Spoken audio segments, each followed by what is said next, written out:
están? Bienvenidos a la tercera edición. Ya 3 días han pasado de la elección, casi 72 horas del final de los comicios y tenemos un panorama mucho más en perspectiva para lo que va a ser la segunda etapa de esta campaña y la incidencia que tenga en la Cámara de Diputados. La semana que viene es feriado el día lunes 21, así que entre el martes 22 y el miércoles 23 va a haber mucha actividad aquí en la Cámara de Diputados porque aprovechan que van a venir hasta la ciudad de Buenos Aires, hasta el kilómetro cero de todos los distritos de la Argentina, sus representantes a la sesión convocada para el 23. Van a hablar ahí de alquileres, van a tratar de dar una respuesta en un momento muy complejo porque veremos también el impacto del resultado electoral a partir de cómo se va configurando la relación de fuerzas dentro de este Congreso. Ninguna fuerza política tiene los 129, van a tener que negociar y también van a tener que negociar cuál es el texto final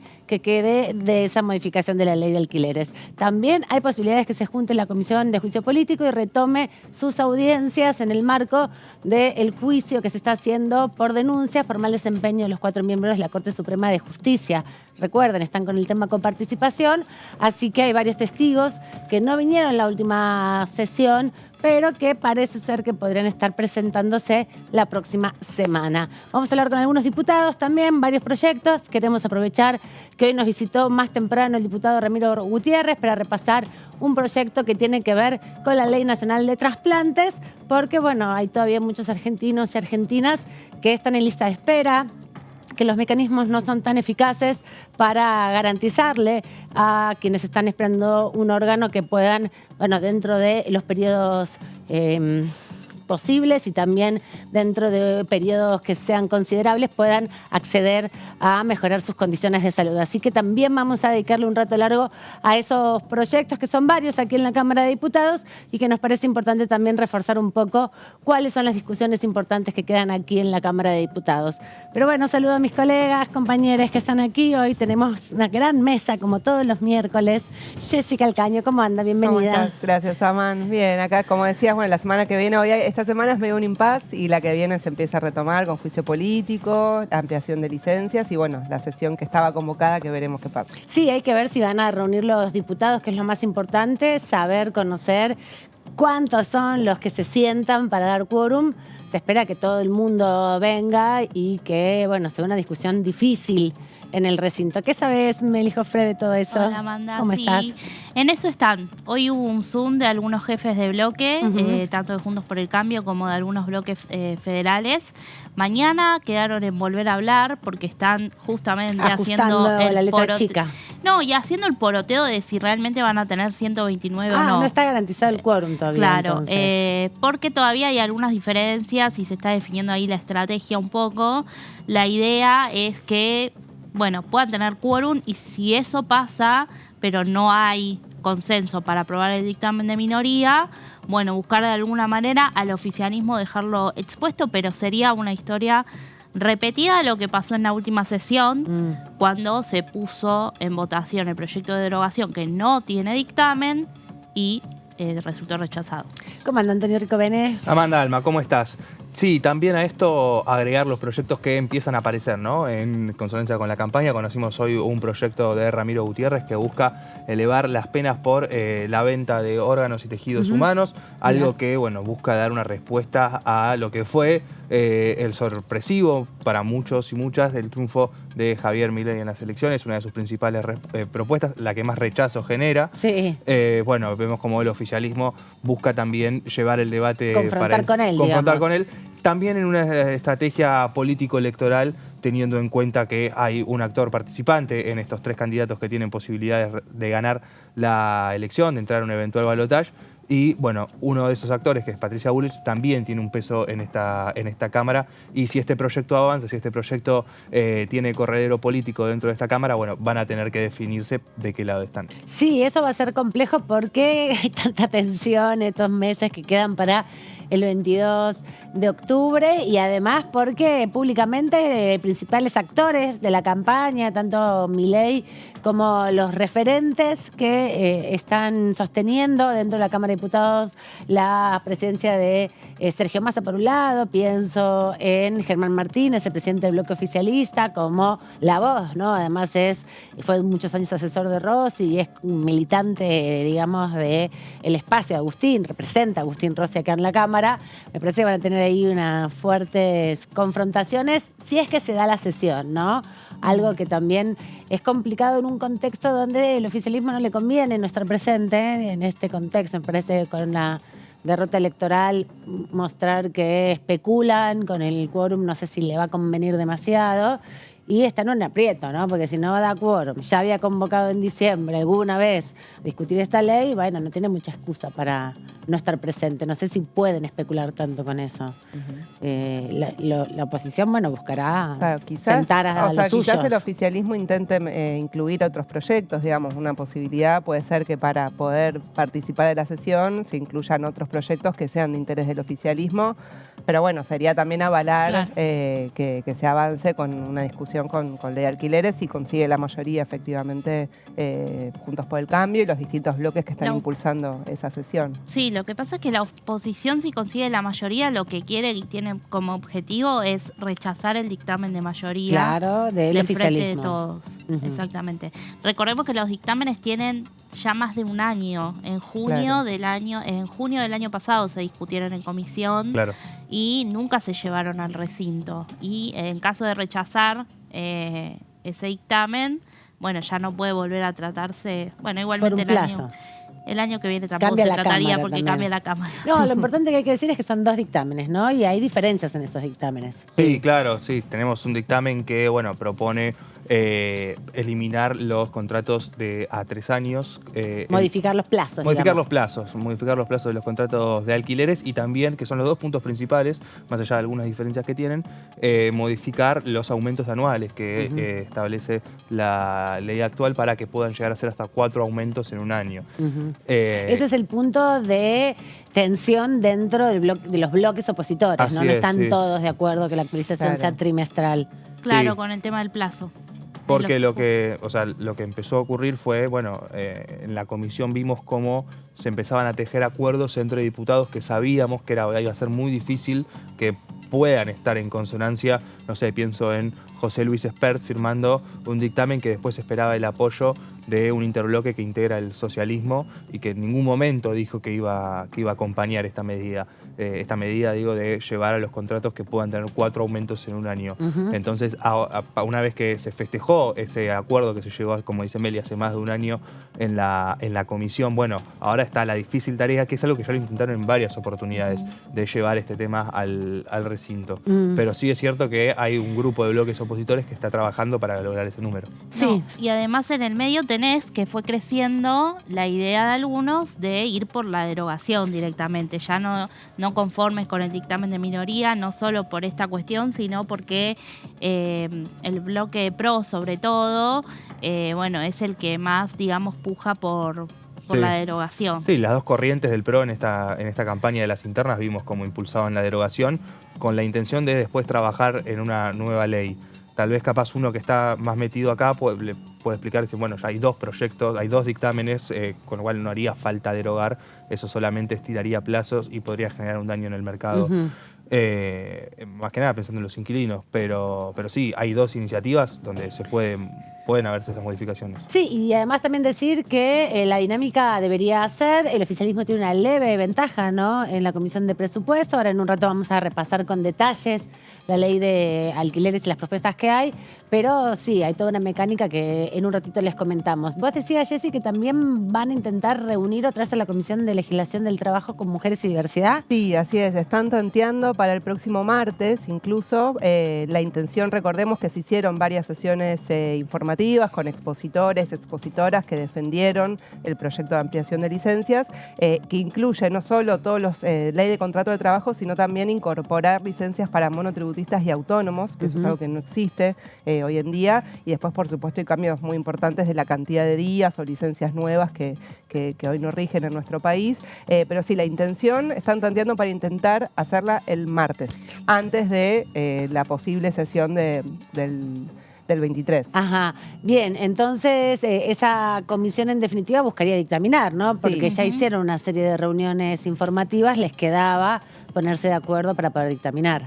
Sí, se encaminaban cuando comenzó todo a consensuar un proyecto, porque además el oficialismo retiró... Antes de las elecciones, podríamos decir. El oficialismo retiró la iniciativa que había enviado el Poder Ejecutivo, que era mucho más amplia, ¿no? Sí, y fueron directamente, capítulos. Claro, a lo que es capítulo de licencias.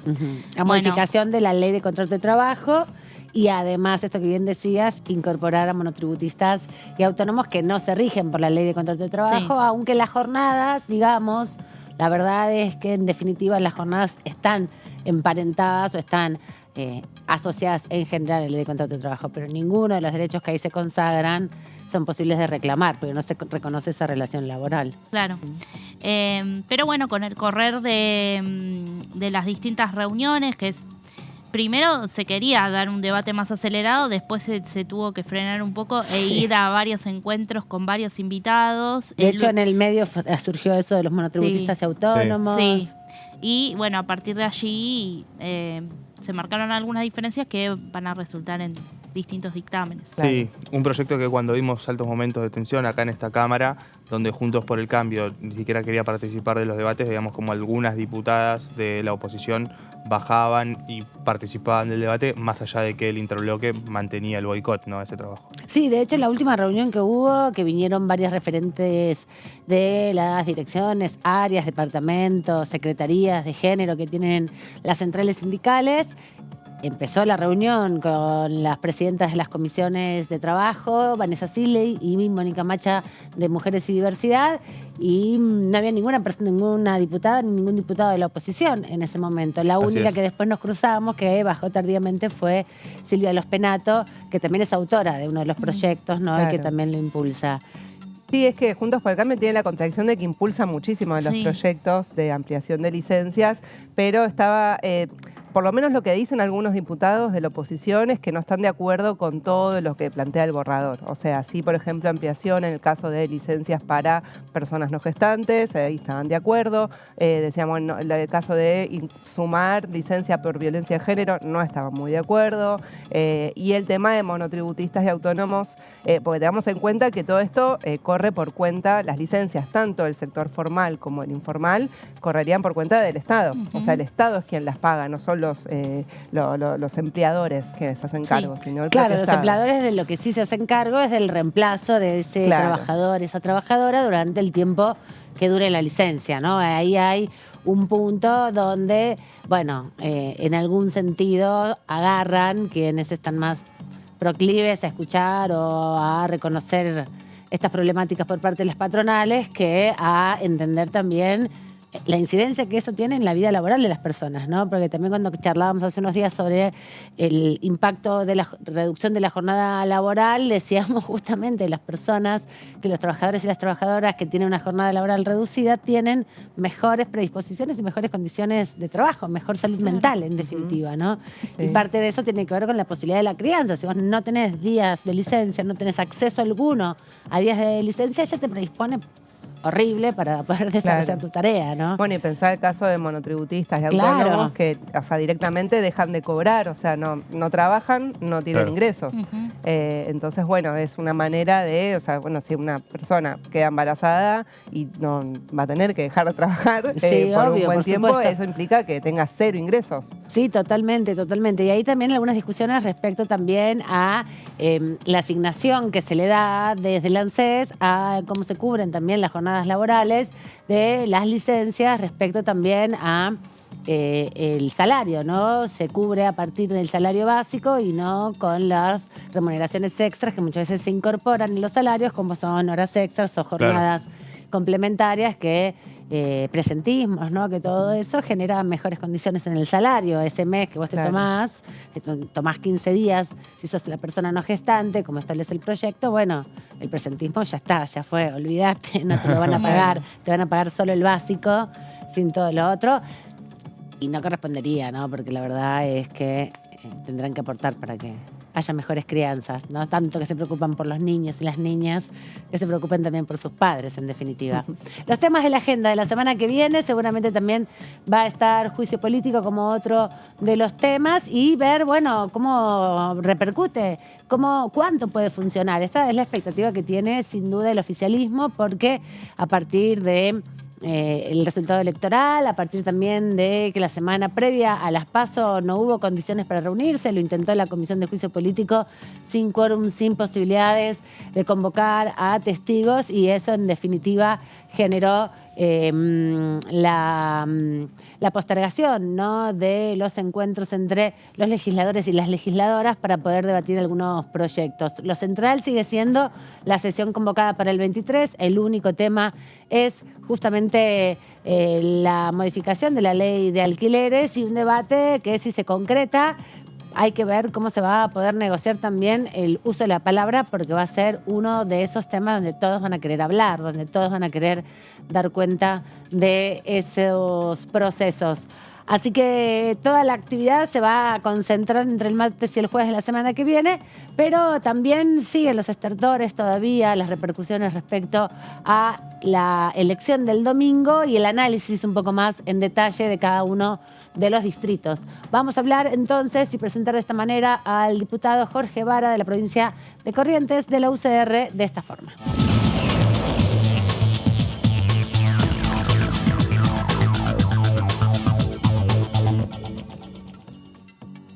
Le agradecemos al diputado Vara por este ratito aquí en la tercera edición. ¿Cómo anda? Bienvenido.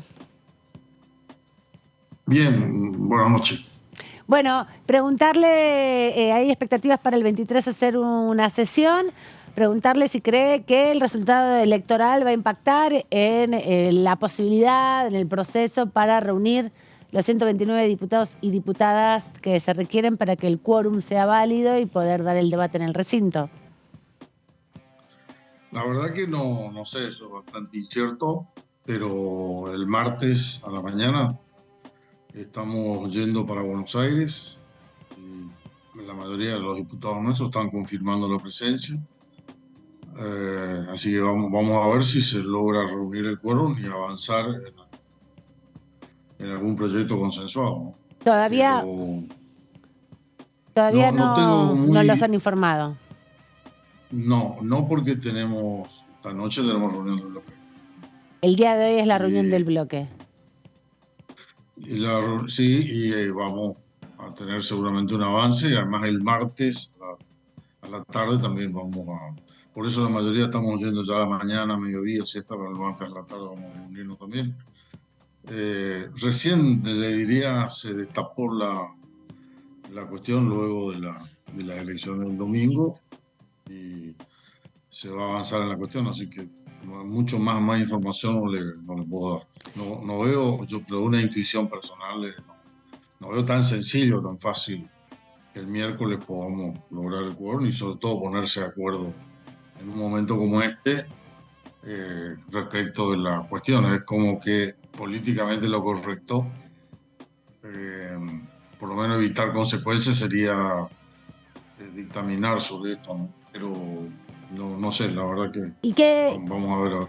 ¿Cree que hay margen para que no se reúnan, para que no se concrete la sesión? Sobre todo porque, bueno, parte de lo que se estuvo diciendo post-elecciones es justamente una crítica de la sociedad hacia la dirigencia política, sobre todo por estas marañas que se generan respecto de la discusión de la oportunidad y el momento para sesionar. ¿Cree que pueden, la dirigencia, ustedes, no juntarse, para sesionar? ¿Hay margen que eso suceda?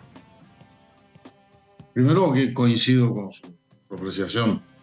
El mensaje de la población es claro en ese sentido. Y rectifico, lo políticamente correcto sería juntarse Lo que pasa es que hay que ver qué es lo correcto y de qué manera y en función de qué tiempo. A corto plazo y con la sensibilidad que hay, no sé si, Mm. Y el tema es si se difícil. van a ver acuerdo, pero lo que está claro es que la gente está pidiendo de que resolvamos las cuestiones, que nos pongamos de acuerdo. Yo creo que castigó con su voto a las riñas y problemas de desentendimiento, a veces tal vez predominando los personalismos sobre las individualidades, sobre el conjunto, y la gente pide otra cosa. Así que Mm. estoy de acuerdo, pero usted me pregunta y le digo, yo lo difícil. No sé si será por la inercia ya de una agenda que viene complicada hace rato. ¿No? Claro. ¿Qué La tal, verdad Vara? que sí, mire, yo ¿Cómo le va? esperando cumplimiento. Sí, bien, bien. No, le quería decir, estando ya en la fase final, yo termino mandato el 9 de diciembre. Sí. La verdad que haciendo una retrospectiva con otros legisladores con más antigüedad o ex legisladores, yo creo que el periodo que me tocó a mí no es de lo que se dice en términos de productividad del Congreso de la Nación, esa es la verdad. Ah, Pero se bueno, queda con gusto no importa, amargo. los tiempos son los tiempos que tienen que ser y uno tiene que adecuarse en política a los momentos y a los tiempos. ¿No? Si usted me dice a mí, yo espero que el miércoles podamos reunirnos y resolver sobre la cuestión. Ya es acuciante el tema, sobre todo la falta de oferta, de cantidad de unidades de viviendas que están fuera del sistema, y eso yo creo no le beneficia a nadie, ¿no es cierto? Ni a los arrendadores ni a los arrendatarios, ¿no es cierto? Vara, ¿cómo le va? ¿Qué tal? Buenas tardes. Sí, bien, bien, muy bien. Qué bueno. Yo le quería aprovechar estos minutos que usted nos da de su tiempo para preguntarle si pudo ver uno de los proyectos que ingresó en el día de hoy, que tiene que ver con elevar las penas respecto al comercio de órganos y tejidos humanos. Se conoció un proyecto que presentó el diputado Ramiro Gutiérrez, pero también más allá del proyecto puntual que se presentó en el día de hoy, ese es un tema que está en debate a través de algunos candidatos que lo proponen. Quería saber cuál era su postura y si ve una posibilidad de que en este tema, que parece ser muy puntual y muy particular, pueda haber una chance de que el oficialismo y la oposición trabajen en conjunto. Sí, primero es a no integrar ninguna de las comisiones que trate el proyecto hasta que no pase comisión y quede encañonado en el pasillo como para ir al recinto. No me puse a estudiarlo en profundidad. Sí le puedo dar mi opinión en términos generales sobre la cuestión, ¿no? Y teniendo en cuenta algunas cosas que uno viene observando sobre algunos especialistas en bioética, yo creo que estamos ya a un límite, ¿no? Y me parece que puede ser peligroso, sobre todo teniendo en cuenta la situación como la de nuestro país, con un porcentaje tan alto, con necesidades básicas insatisfechas, por pobreza, indigencia, lo que fuera, que termine entrando a comerciarse con órganos. Yo en principio rechazo. Ahora, obviamente, habría que opinar con más profundidad y analizar más la cuestión, pero yo en principio me parece. O sea que hay que ver si el proyecto de oposición, pero también hay que ver, yo creo que de alguna manera está instalándose, porque uno de los candidatos instala la cuestión, pero no sé ni bien exactamente cuáles son sus ideas al respecto. Yo, en lo general, usted sabe que acá el Congreso se vive entre lo general y lo particular. En lo general yo estoy en desacuerdo. En lo particular habría que analizar y profundizar un poco más, ¿no es cierto? ¿Qué tal, diputado? Buenas tardes, Jessica Calcaño lo saluda. Hablábamos al principio, bueno, se conocieron los resultados este domingo de las primarias y escuchamos en el discurso de Mauricio Macri, tras conocerse los resultados, hablando de que los que votaron a Milei y Juntos por el Cambio, que los dos quieren un cambio en la Argentina. ¿Usted cree que hay coincidencias entre los planteos de cambio que tiene Javier Milei y los planteos de cambio que ahora va a encarnar Patricia Bullrich? Puede haber algunas coincidencias, pero en general yo diría que no. O sea, esa desaparición total del Estado me parece que es muy difícil que nuestros partidos podamos coincidir. Lo que sí estamos de acuerdo que el Estado como está no funciona bien. El Estado como está gasta mucho más de lo que debería gastar.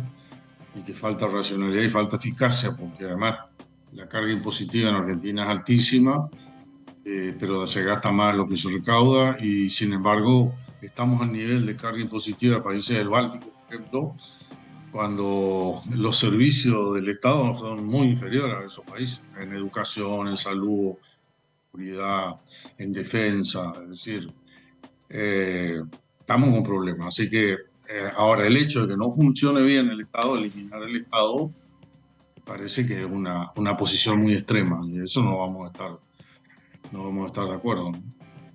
Diputado, ¿qué tal? Lo saluda Melissa Jofré. Corrientes fue uno de los 3 distritos donde ganó Juntos por el Cambio y dentro de la interna, bueno, sabemos que Patricia Bullrich también lo hizo. En Corrientes creo que duplicó en votos a Rodríguez Larreta. De cara a octubre, ¿cómo cree si cree que va a poder crecer un poco más Juntos por el Cambio, recuperar más votos? Bueno, Sí. en el caso de la provincia salió primero, pero los votos de Larreta hacia Bullrich, si usted cree que se van a poder mantener, ¿cómo ve ese panorama? No solo eso, sino que además se va, en Corrientes por lo menos, ¿no? Se va a avanzar sobre la elección del domingo, se va a avanzar. Lo van a recuperar, yo diría, además le puedo dar un número entre 8 y 10 puntos.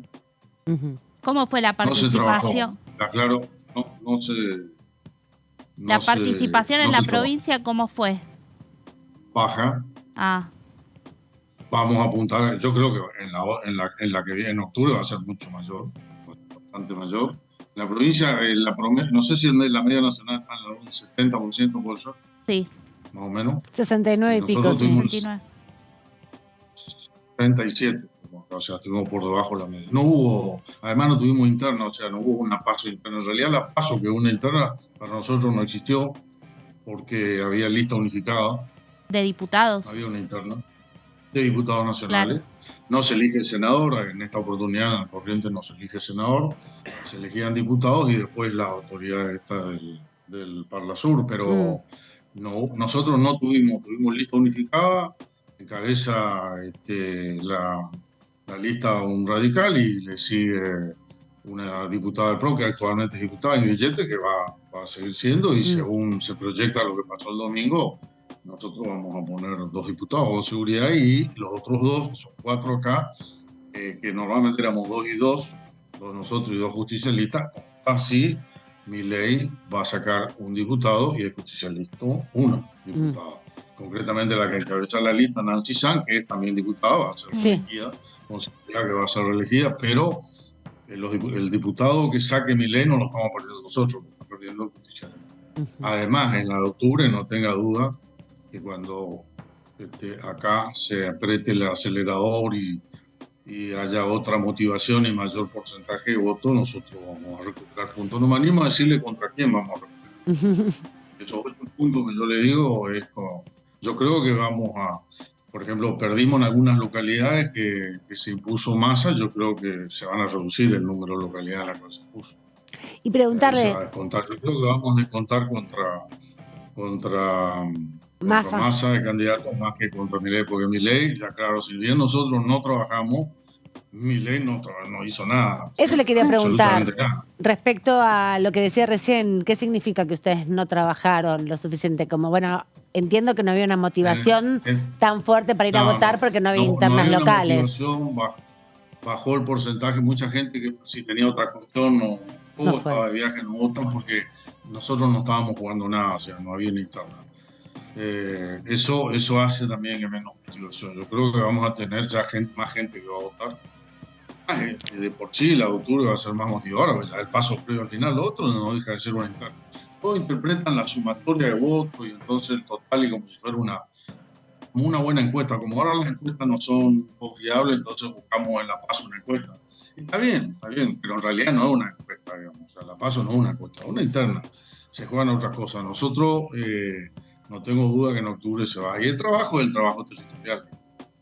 Le quería preguntar... Territorial, de salir a trabajo con la gente, de movilizar la militancia, que nosotros obviamente somos muchos partidos en el encuentro de ECO, encuentro por corrientes, y todos van a ser mucho más, se van a movilizar. Más activos. Había alguna interna en lo que hace a presidente, pero la boleta de abajo de diputado no estaba. Claro. Le quería preguntar porque nos decía al principio de la nota que estás terminando el 9 de diciembre su periodo parlamentario y preguntarle con qué se queda en términos de pendiente, qué proyecto le parece interesante, le hubiera gustado participar, sé que discutió mucho el tema del proyecto del oficialismo en su momento, del Ejecutivo del Desarrollo Agrobioindustrial, pero también tenías tus proyectos propios.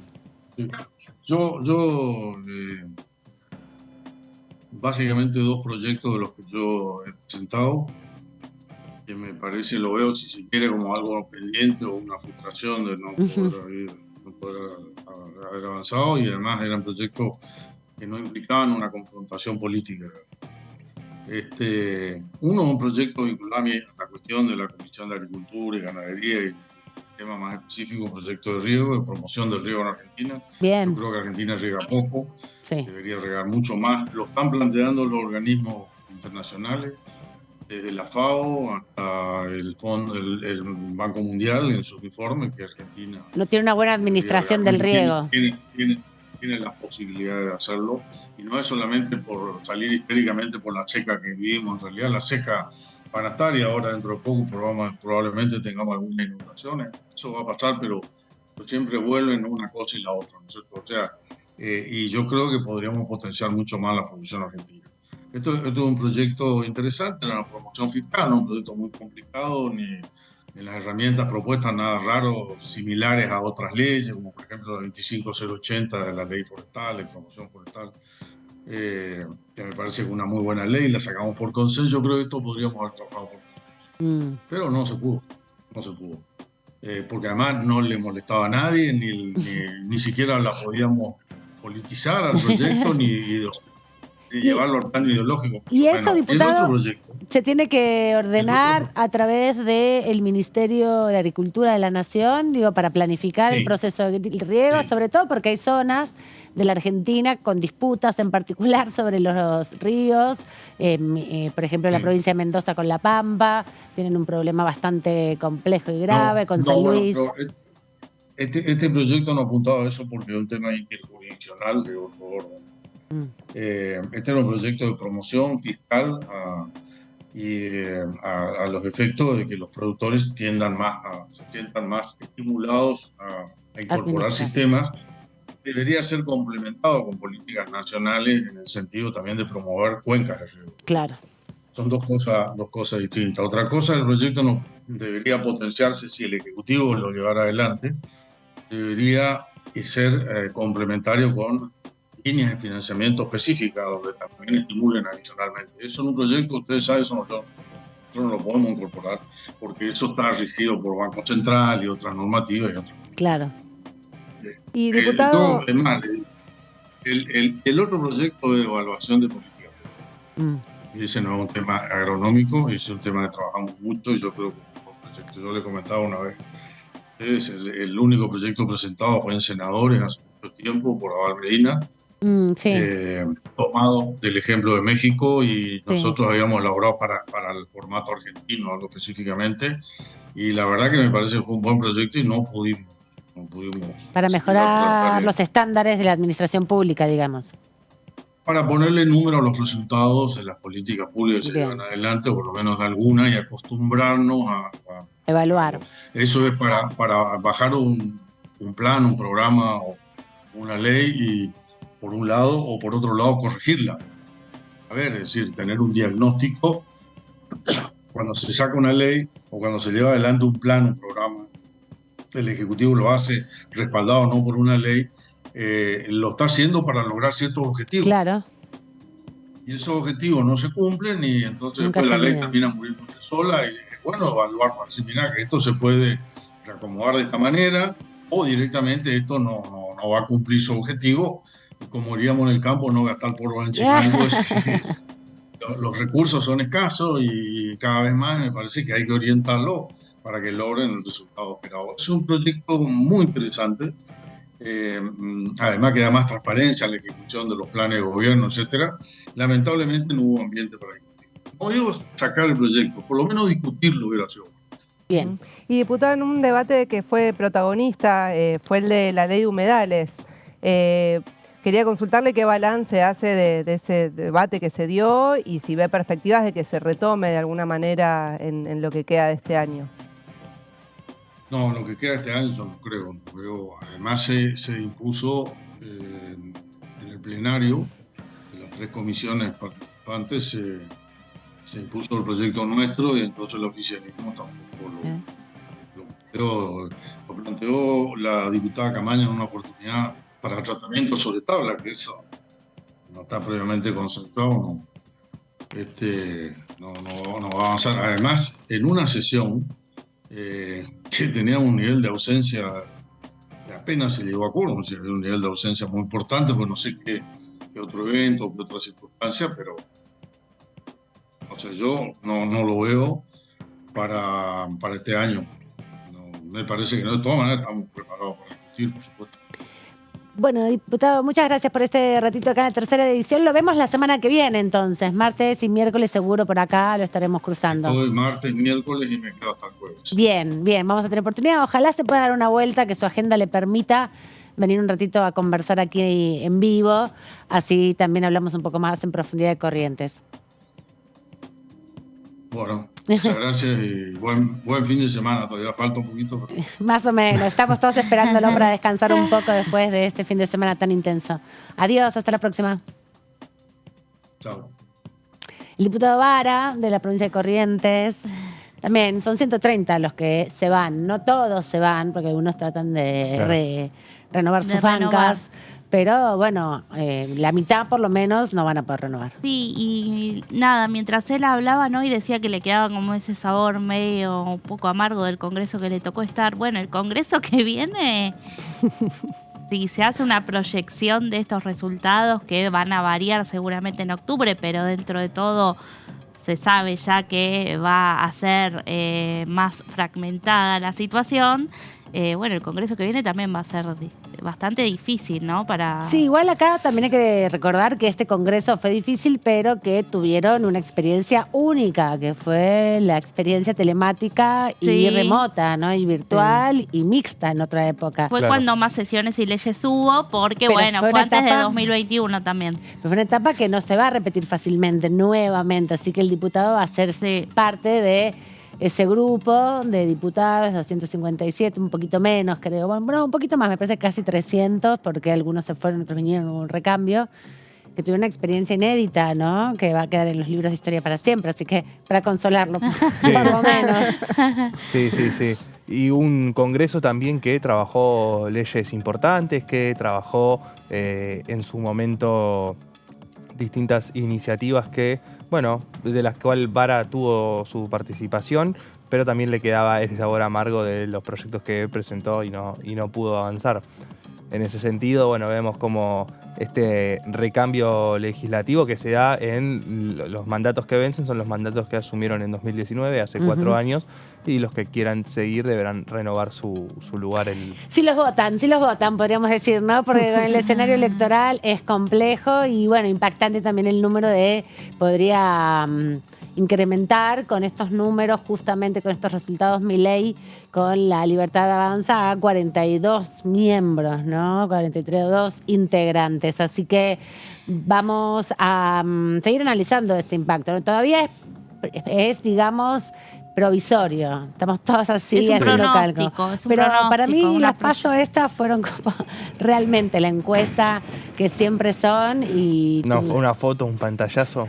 Fue así como, sí, por primera vez tuvieron un sentido de dar cuenta de un mapa. No había nada posible de proyectar, porque todo el mundo, bueno... Sí, había incertidumbre. Se decía, podía llegar a tener 20 puntos, pero nadie, aseguro, por más que después vimos muchos periodistas que dijeron, ay, yo lo dije. Nadie había dicho 30, ¿eh? No, y también todo el mundo salió a decir, bueno, sí, era de 3 tercios, como en su momento dijo Cristina, pero nadie imaginaba que ese tercio iba a salir primero. Exactamente. Claro. Sorpresa para todos, así fue la elección. Ya sí, estábamos hablando hace un ratito de la ley de alquileres y la repasamos en detalle para anticipar lo que pasará el 23. Sí, así es, Aman. Como decíamos al principio del programa, esta sesión del 23 fue un pedido hecho por Mario Negri en la última sesión que hubo en la Cámara del radicalismo de Juntos por el Cambio y que fue firmado no solo por el resto de los integrantes de Juntos por el Cambio, sino también por el Interbloque Federal, por Provincias Unidas y también por La Libertad Avanza de Javier Milei, que firmaron esta nota, la formalizaron ese día de la última sesión que tuvimos acá en el Congreso y tiene fecha. Entonces, 23 de agosto a las 12 horas y dice la convocatoria que es con el objeto de considerar los proyectos y dictámenes con estado parlamentario referidos a la ley de alquileres. Esto es importante porque dice proyectos y dictámenes. Como bien decía Meli, hay debate sobre los dictámenes, pero después hay muchos otros proyectos que han sido presentados alrededor de esta temática, sea para la derogación o sea para hacer modificaciones al Código Civil y Comercial, que es lo que regía previamente a que se sancione esta ley de alquileres. Igualmente, solo hay 2 dictámenes hay 2 proyectos con dictamen. El resto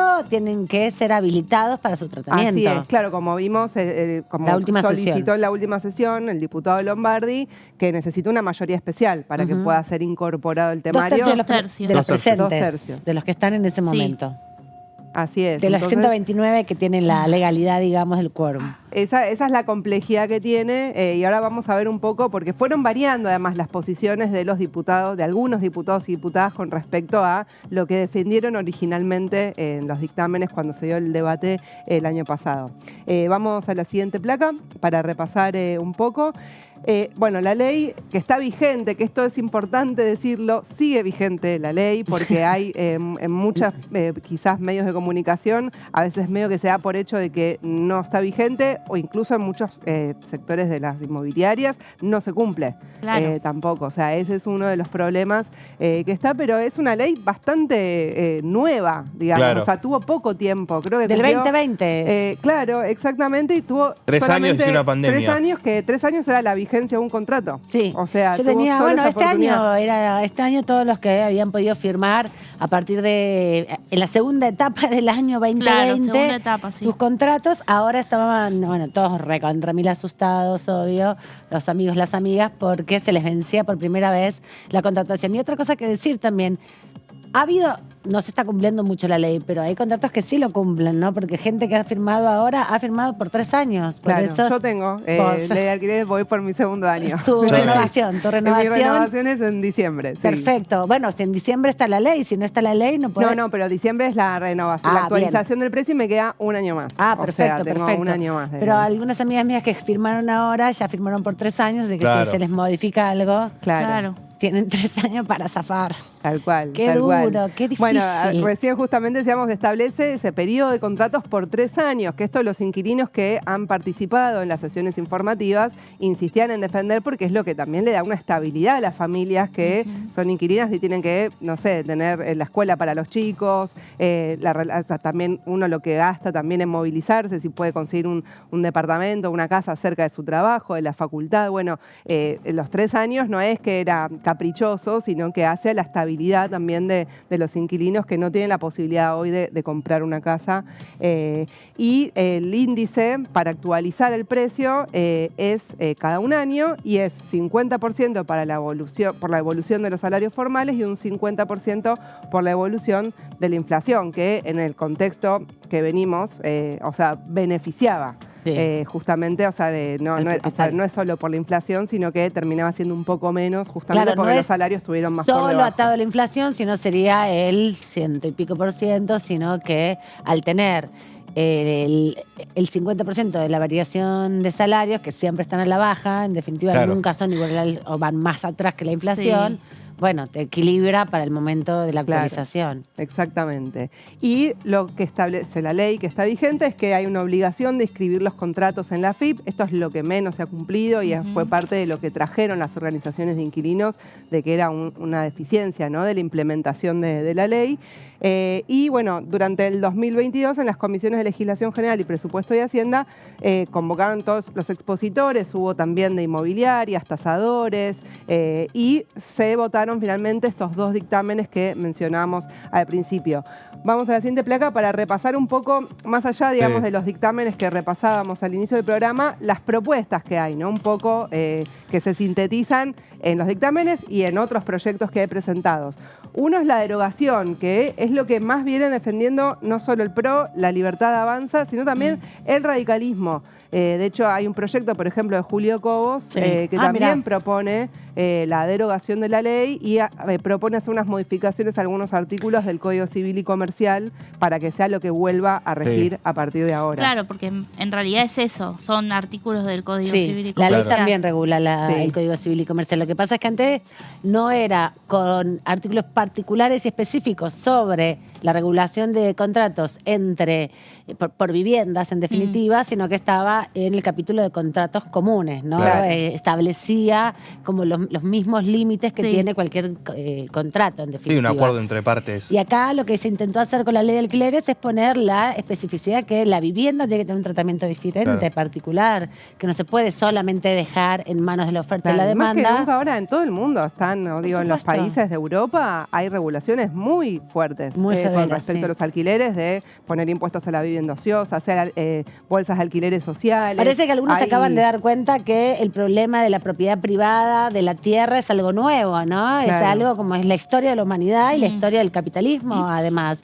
Lo que quería decir con respecto a eso que vos marcabas ahí, que el PRO, la Libertad Avanza y la UCR están como en una misma sintonía con la derogación, también hay que decir que los pocos proyectos que son firmados por Javier Milei, la gran mayoría de los proyectos que tiene son de pedidos de informe. Claro. Ninguno como autor tiene 2 como autor nada más. Dos como autor. Mira. Y los otros que tiene como autor, uno es derogar la ley del cheque y las transacciones económicas, y otro también tiene que ver con la derogación de la ley de entidades financieras, de abastecimiento, me parece. Muchos también firman los proyectos de Martín Tetaz. Como que en economía coinciden un montón. Había visto esa particularidad y con el otro que firma muy seguido del PRO es con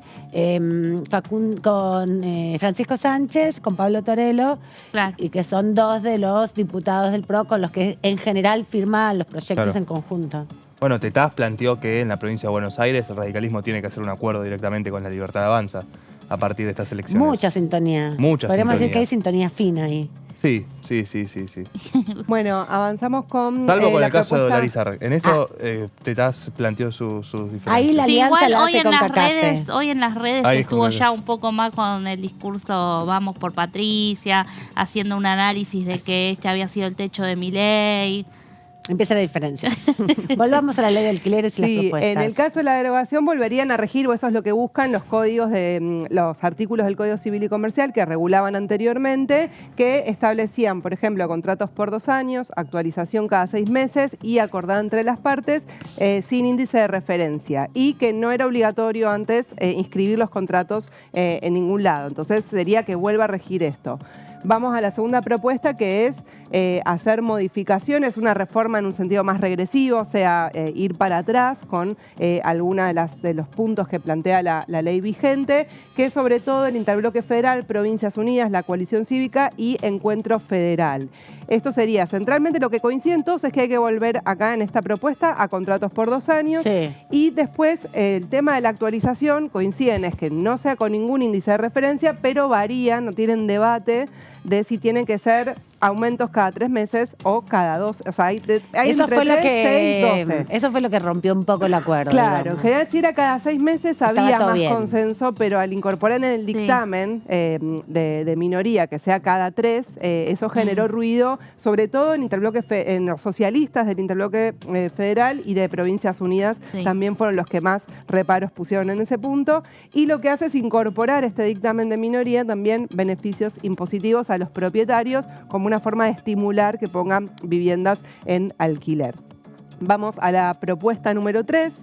que es una continuidad con algunos agregados, que es la propuesta que está plasmada en el dictamen de mayoría del Frente de Todos, que es mantener los contratos por 3 años, la actualización anual y con el índice tal cual, el índice de alquileres tal cual rige hoy, y lo que incorpora son algunos puntos. Uno, beneficios impositivos a propietarios, creación también de un registro público de contratos de locación con destino habitacional, con precio de canon locativo y fecha de inicio de cada contrato para que haya más un control público de lo que es todo el registro de los alquileres. Y un punto muy importante, sobre todo en el día de hoy, que es que el precio del alquiler y todas las publicaciones y publicidades deben estar en moneda nacional. Lo pone explícitamente, que es un drama que se vive con los alquileres temporarios. Bueno, esto está en el dictamen también de mayoría del Frente de Todos. Y la última propuesta, la que hace la propuesta número 4, vamos a la siguiente placa. El tema también que tiene el Frente de Todos es que hoy por hoy hay algunas voces sí, que no el están diputado tampoco... Santoro lo ha expresado públicamente que coincidía en bajar a 2 años los contratos, Sí, por ejemplo. recuerdo eso. Y de distintas recibir también la entrevistas. actualización, los plazos de actualización. Así Que eso es. era negociable, planteó. Y bueno, la propuesta de los cambios a favor de inquilinos son los del Frente de Izquierda, que han planteado, por ejemplo, impuesto a la vivienda ociosa, han planteado la regulación del precio inicial de los alquileres, que es una demanda que tienen las organizaciones de inquilinos, porque dicen, bueno, sí, tenemos un índice que nos regula los aumentos cada año que dura el contrato, pero una vez que termina el contrato, si vos querés volver a alquilar al mismo lugar, ahí es donde el precio del alquiler se te dispara muchísimo. Y lo que plantean también es que el índice de referencia para los aumentos contemple que el 40% de los trabajadores está en la informalidad, porque el índice actual contempla solo la evolución de los salarios formales, pero no el de los informales. Y bueno, también plantean plan de viviendas garantizando líneas de crédito barato con tasas subsidiadas y urbanización de barrios como una manera de también abordar el problema de déficit habitacional que hay en nuestro país, que tiene que ver con otros factores, digamos, ¿no? Que hay una parte que es los alquileres, pero después también está el problema de que no hay acceso al crédito, Claro. que se debatió un poco cuando fue el debate de los créditos SUBA, por ejemplo. Y estos proyectos, los proyectos que no tienen todavía dictamen, se ponen a la vista también, ¿no? En el proceso de trabajo, porque lo que hay que decir es que el proceso parlamentario, en definitiva, tiene las propuestas que pueden hacer todos los diputados, que puede hacer la sociedad civil a través de mesa de entradas o a través de los diputados, y esos procesos se dan en discusión en las comisiones. Ahora, de esos proyectos, de estas 4 propuestas, hay 2 que no tienen dictamen. Claro. Van a tener que constituirse como comisión, ahí tienen que votarse, porque la dinámica o la apuesta de la oposición es rechazar, juntar 129, comenzar el debate, el que tiene más firmas es el del oficialismo, rechazar ese dictamen y avanzar con el otro dictamen, ¿no? Con el dictamen que nos contabas de identidad bonaerense, por ejemplo, o de Provincias Unidas, que es como el conglomerado más... Claro, que no lo quieren derogar, ellos no, claro, que no ninguno de buscan la ellos plantea derogación. Que quieren también hacerle cambios. hay del PRO, que también hay radicales. Esos 2 tienen dictamen. Ahora, los otros 2, ¿cómo se discuten? Y tendría que darse una presentación sobre tablas, en claro. ese Y ver caso, con los 2 entonces- tercios de... Lo complejo, ¿no?, de haber pedido la sesión Hace un mes. en una campaña electoral, ¿no? Porque quizás Juntos por el Cambio tenía otro pensamiento de cómo iba a llegar al 23 de agosto. Creo que todos tenían otra idea. Sí, todos. Pero bueno, lo hicieron un poco Apuradamente. en esa muestra, ¿no?, de poner contra las cuerdas al oficialismo y... Bueno, resulta ser que ahora hay que ver finalmente si ellos pueden también, digamos, porque hace un año atrás vos tenías a la oposición un poco más unida en ese sentido. No, y además también, como fueron convocados por diputados de distintos bloques de la oposición, se supone que si toda la oposición, no diga, incluso sin contar a los 4 diputados del Frente de Izquierda, que en general dan quórum, ¿no? Y están de acuerdo, incluso han dado quórum en sesiones convocadas por la oposición, ¿no? No es que solamente dan quórum con el oficialismo. Hay que ver si o sea, los números les darían para llegar a 129 y empezar a tratar con todos los que firmaron la convocatoria. Sí, llegan a 129. Sí, llega, tema es pero que- hay que ver si lo reúnen. Si pueden, Si pueden. ahora. Si la pueden te- viajar todos, si... No, Pero si si se no bancan lograran, entre pero ellos, si claro. lograran para hacerlo. reunir el quórum y lograran, por ejemplo, rechazar el dictamen de mayoría del Frente de Todos, pero no aprobar el suyo, se hace una sesión en la que no se resuelve absolutamente nada. Puede llegar a pasar eso, digamos. Y ahí- Puede no resolver nada. o sea, la gente lo mira por TV, la expectativa nuevamente Claro, en porque torno lo a que puede alquileres. también suceder es que el dictamen de la oposición sea rechazado, ¿no? Consigan más votos que rechacen esa posibilidad, que la modifiquen. Y ahí queda sin la nada. resolverse el problema y 2 años Sí. sin poder resolverse. Esto es lo que dicen también, coinciden desde el oficialismo como la oposición, que es un panorama en el que más complica aún al mercado inmobiliario, ¿no? Porque todo esto, estas expectativas que se generan respecto a un cambio de la ley, hace que también mucha gente decía, bueno, esperar a que se resuelva. Exacto. Y vemos que está lejos de resolverse. No es fácil la resolución. Vamos a seguir conversando con ustedes después de esta pausa. Nos queda todavía para desarrollar un tema muy importante sobre el proyecto que nos comentaba hace un ratito nuestro compañero Antonio Ricovene para limitar, impedir, sancionar con más gravedad incluso el tráfico, la negociación de órganos que impulsó el diputado Ramiro Gutiérrez. Vamos a estar también repasando un poco esa información aquí en la tercera edición. Volvemos en un ratito, no se vayan.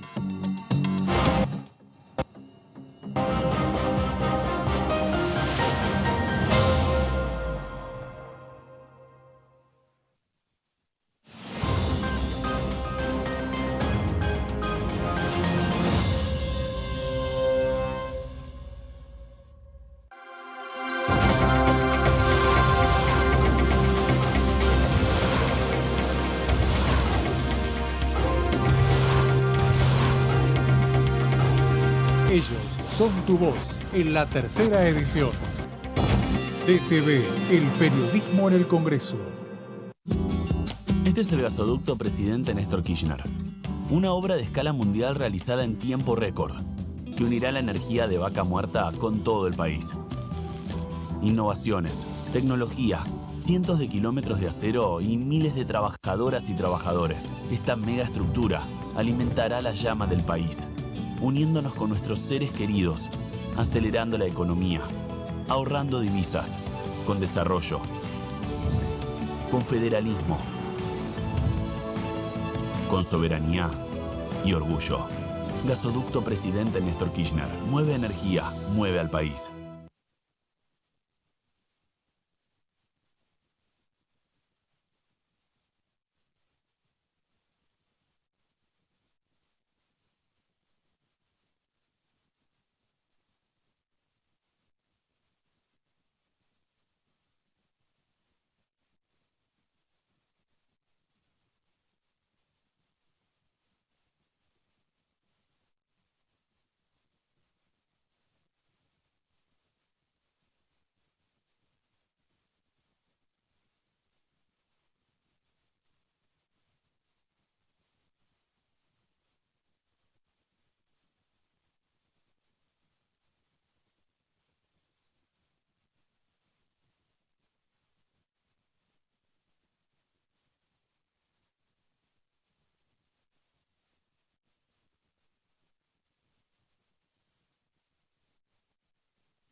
Generamos trabajo registrado para más de 1 millón de personas desde el comienzo de nuestra gestión. Y detrás de ese dato, estamos construyendo una Argentina justa e igualitaria.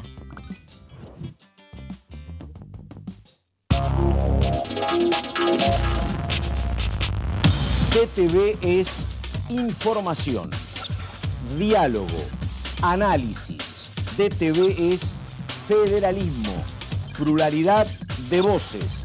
libertad de expresión. DTV es todo lo que un país en democracia tiene que ser. DTV es tu voz en el Congreso. Este 2023 seguí eligiéndonos. DTV, el periodismo en el Congreso.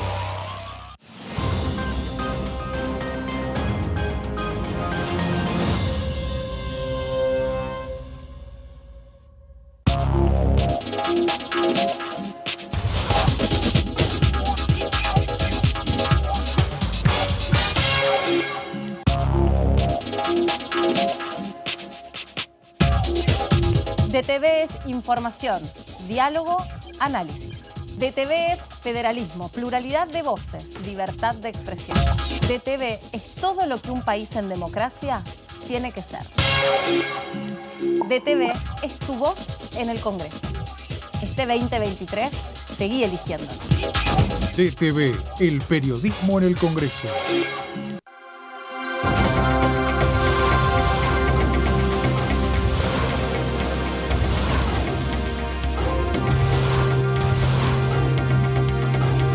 Ellos son tu voz en la segunda edición. DTV, el periodismo en el Congreso. Comenzaron las clases y está todo listo. Yo también estoy lista. Para ponerme en el lugar de los demás. Y a decir que no cuando algo no me gusta. Estamos listos y listas para decir... Bullying. En mi aula no tenés lugar. Argentina contra el bullying.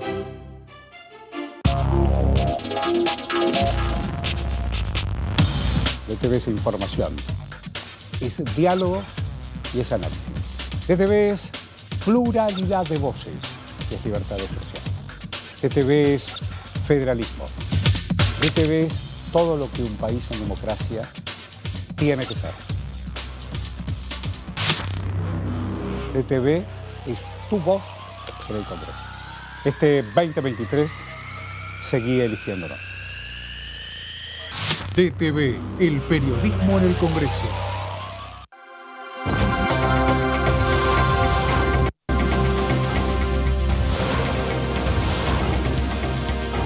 Ellos son tu voz en DTV, el resumen. DTV, el periodismo en el Congreso. Alcanzamos el Producto Bruto Interno más alto de los últimos 5 años, con un crecimiento del 5% en 2022. Y detrás de ese dato, seguimos creando empleo en cada rincón de la Argentina.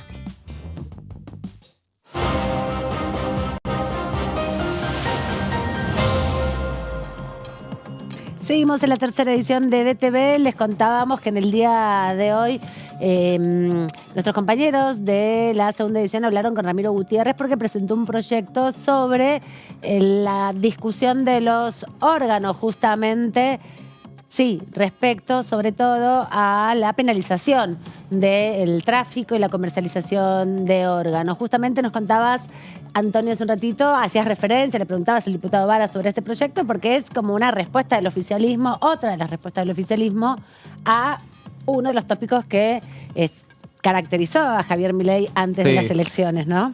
Sí. Un tópico poco feliz, porque uno espera de un Congreso que pueda trabajar en temas... de manera seria. De manera seria y que puedan entusiasmar un poco, ¿no? a la población, porque tener que sacar un proyecto de ley para decir que no está bien vender órganos humanos muestra que, bueno, el debate público está en un lugar muy distinto al que estuvo en otros momentos en este Congreso, pero sí, en esa línea el diputado Ramiro Gutiérrez, que es presidente de la Comisión de Legislación Penal, presentó un proyecto para aumentar las penas que van hasta 10 años por la venta de órganos y tejidos de personas humanas. Claro, porque lo que viene a plantear justamente esta discusión es que en Argentina, a través del INCUCAI, hay todo un trabajo muy solidario. De hecho, recordemos que más de una oportunidad, el Registro Nacional de las Personas ha impulsado a través de la necesidad de manifestar públicamente cuando se renueva el DNI, que uno no va a donar órganos, la presunción de que todos somos donadores, la ley Justina que también se aprobó hace poco tiempo acá para revertir esa situación.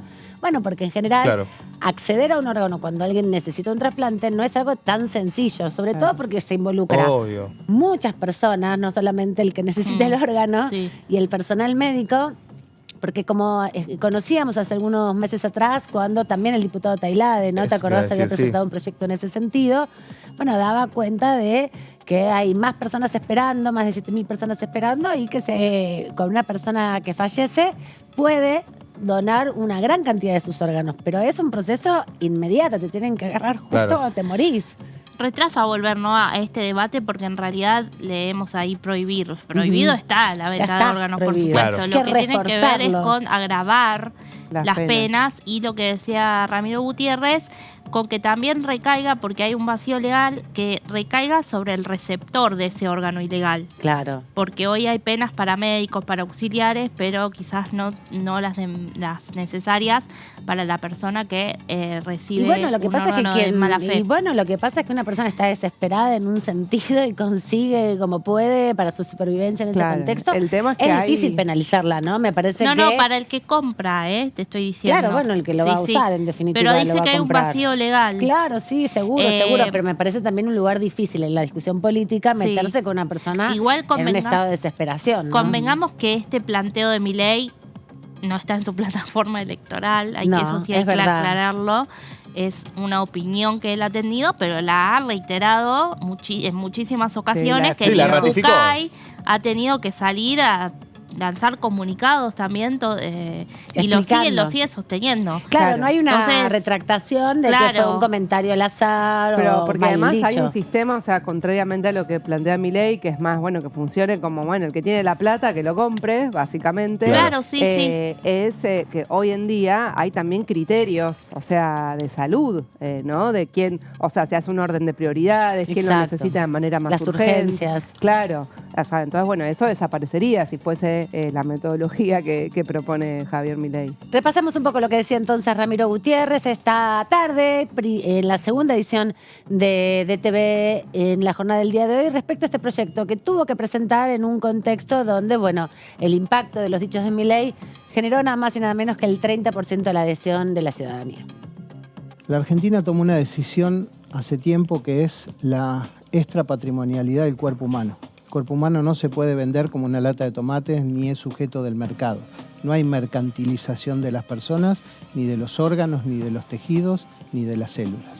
Entonces, tomamos una fuertísima decisión esta mañana de presentar un proyecto de ley que castiga fuertemente con penas muy altas todo lo que sea comercialización y tráfico de órganos en la Argentina. Esto era una vieja idea de Sergio Massa expresada en su código en el 2015, donde él ya penaba el tráfico de órganos y materiales anatómicos. Así que en base a ese principio reformamos una excelente ley que nosotros tenemos con un sistema de donación, ablación y trasplante de órganos con el INCUCAI, un organismo que realmente trabaja muy bien, pero tomamos todo el capítulo penal de la ley y lo adaptamos a las nuevas necesidades. Hoy, según cifras de la Organización Mundial de la Salud, de todos los trasplantes de órganos que se realizan en el mundo, entre el 5 y el 10% de esos trasplantes, el órgano trasplantado viene del tráfico ilegal de órganos. Entonces, nosotros no estamos de acuerdo con Milei, de que el órgano se debe vender libremente en el mercado. Nosotros creemos que hay que respetar los derechos humanos, la integralidad de la persona, la dignidad, y hay un principio de tutela donde aquella persona que a veces porque quienes trabajan detrás de estas leyes pseudo libertarias no ven el delito, nosotros sabemos que si ponemos en venta los órganos, mañana va a venir alguien, te va a secuestrar el hijo y se va a vender un riñón. Parte del escenario que describe el diputado Ramiro Gutiérrez, que es un especialista en derecho penal y además un estudioso también de las estructuras legales sobre el desarrollo de la inteligencia artificial y de las tecnologías, ¿no? Parte de eso es su preocupación y por eso pone el eje en la simplificación que hace Milei al manifestar muy banalmente el comercio de órganos como una alternativa posible en esta idea de la mercantilización, y lo que sostiene justamente Gutiérrez es volver a humanizar un poco las relaciones entre las personas y dejar de que solo sea una transacción económica, ¿no?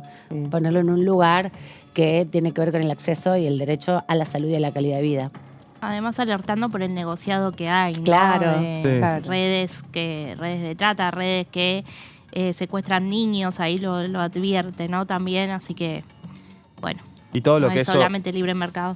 Lo que eso puede llegar a generar, eso también, ¿no? Con lo que pueden llegar a hacer todo lo que trae ese negocio con la vida humana, básicamente, ¿no? Hablaba recién de secuestros de personas y demás, que son hechos que realmente ocurren en el país. Pero también enmarcarlo en el plano electoral, ¿no? Con el que el oficialismo va a buscar confrontar con una oposición que va a intentar, que se expida por lo menos sobre estos temas, ¿no? Sí, que en el debate parlamentario tengan que definir sus posiciones sobre esto. Algo que también decía recién Gutiérrez era lo que vos planteabas, Jessy, respecto al rol que tiene el INCUCAI, ¿no? Al final, bueno, como también los últimos comentarios de Milei respecto a cerrar el CONICET, al final los principales institutos reconocidos a nivel mundial de la eficacia, de la eficiencia, del aporte que tienen para mejorar las condiciones de vida de las personas, como es en un sentido el CONICET, y en el mismo sentido respecto a la administración de los recursos para la donación de órganos, es el INCUCAI, reconocido en el mundo entero. Bueno, también poner en valor estas instituciones que se constituyeron con la democracia, ¿no? Son netamente constituidas en este periodo. Sí, el tema de la ciencia es un gran debate porque además justamente muchos de los privados hacen uso de todos esos conocimientos que se generan desde el ámbito público. El CONICET, digo, no solo en nuestro país, uno ve, no sé, todos hablan de la tecnología Silicon Valley, fue financiado por el Estado. Exactamente. Empezó, digamos. O sea, aunque toda la ideología que hay detrás diga no, el emprendedurismo, bueno, ahí hubo un rol muy fuerte del Estado para hacer ese desarrollo. E incluso son muchas veces los descubrimientos y desarrollos científicos que realiza el Estado los que terminan brindando servicios para que las empresas privadas puedan generar riqueza. Exactamente, siempre al final hay alguna empresa que se queda con el conocimiento. Algo que también dijo Ramiro Gutiérrez con nuestra compañera Melina Fielderman tiene que ver con que este proyecto de ley que hoy vino a presentar es un anhelo ya que venía anticipando en el 2015 Sergio Massa y que finalmente en este contexto se decidió avanzar con esta iniciativa. Nosotros tenemos un sistema basado en el altruismo y la gratuidad. Alguien quiere hacer una acción para que vos puedas preservar tu vida, entonces yo digo, después de mi desaparición de esta tierra, mis órganos van a integrar el sistema de ablación y donación. O sea, se parte del altruismo. Ese sistema es gratuito, como el consenso global, desde Paraguay a Estados Unidos. El altruismo y la gratuidad es el consenso global. Solamente en Irán se permite parte de este sistema de la comercialización de los órganos. La ley la dejamos tal cual está, pero la ley tenía un capítulo penal que estaba desactualizado. Hoy hay prácticas que el mundo condena, la Organización Mundial de la Salud condena, que hay campañas para evitar, por ejemplo, el turismo de órganos. Entonces, vienen señores muy ricos de afuera, compran un quirófano, compran los profesionales, compran la estadía y también compran un donante. ¿Y el donante quién es? Un vulnerable. Una persona que tiene una necesidad enorme, pero tiene 2 riñones o tiene 2 pulmones. Y ese señor con todo el dinero del mundo hace un viaje de turismo y se va con el riñón que le falta porque, por ejemplo, sobre 100.000 personas en lista de espera a Estados Unidos, cada 10 minutos ingresa un nuevo pedido de trasplante. Mirá la demanda que hay. Nosotros tenemos casi 10.000 personas en lista de espera. Mucha gente en lista de espera hay en el Incucay para poder resolver la donación de sus órganos, justamente para poder mejorar sus condiciones de vida y tomando en cuenta también la atención familiar, ¿no? Porque no solamente es la víctima, la persona en definitiva que requiere, el paciente, la paciente, sino un andamiaje familiar que se vuelve imposible, ¿no? Por eso también es importante tener en cuenta que hablar de comercialización de órganos o hablar en definitiva de una de las principales formas de financiamiento ilegal que existe, que es la trata de personas para fines de explotación de todo tipo, es una de las principales preocupaciones en el mundo. Bueno, hay ahí que reflexionar muy profundamente, ¿no? Como todos estos mensajes han sido tan banalizados que parece que no están al alcance de que poner a un presidente haga que todo ese andamiaje ponga aún más en riesgo a la salud de los argentinos y las argentinas. Tenemos más del testimonio de Ramiro Gutiérrez, que estuvo hoy participando más temprano en segunda edición.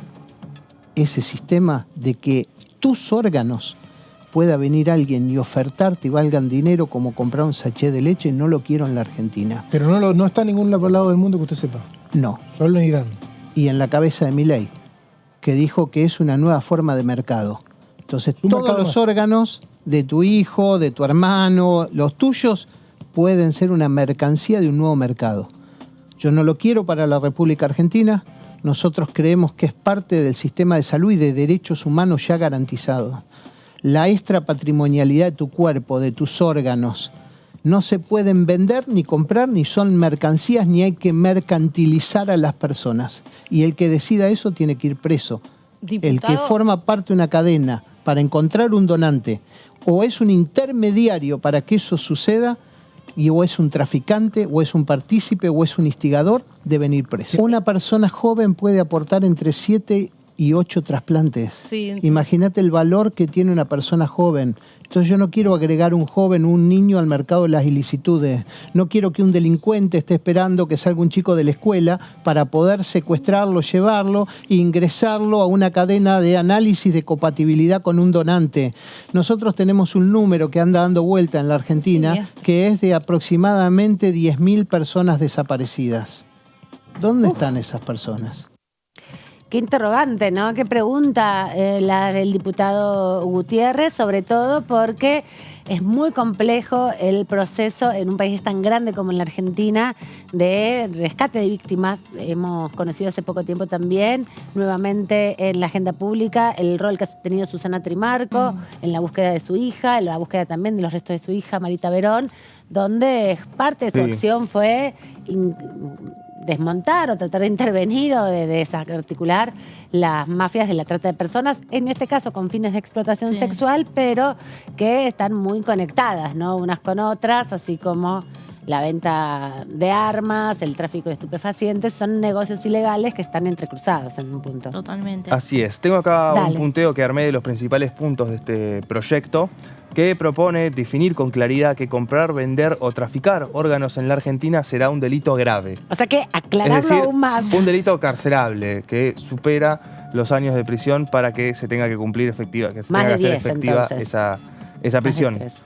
Definimos como principio rector el carácter e interés público del Sistema Nacional de Donación y Trasplantes de Órganos para evitar la migración a manos privadas que puedan mercantilizar las personas y el servicio de salud. Es decir, que no sea una mercancía los órganos, que no puedas decir, tengo un riñón, me quiero ir de vacaciones, puedo dejar un riñón. Sí, más que nada lo que pone eso en riesgo es que, imagino, ¿no? Situaciones donde padres ponen en riesgo su salud, que es lo que también sostiene mucho la vida cotidiana, porque después tienen que seguir laburando para que sus hijos puedan mantenerse, ¿no? Para que puedan, por ejemplo, estudiar, para pagarle la escuela privada, para poder hacer un montón de otras cosas. Y dicen, bueno, vendo un riñón que tengo 2 y después sigo trabajando, y la calidad de vida y todo lo que conlleva eso es tan banalizante, es tan profundamente indignante tener que discutir esto. Sin dudas. En el proyecto también se destaca la decisión de reforzar penalmente toda la cadena de extracción, comercialización, almacenaje, distribución e implante ilegal de órganos y tejidos humanos, es decir, no solamente ir hacia la persona que compra, que vende, sino a toda esa cadena que está detrás, que muchas veces incluye, como decía el diputado, secuestros de personas, ¿no? Algo muy feo y muy triste.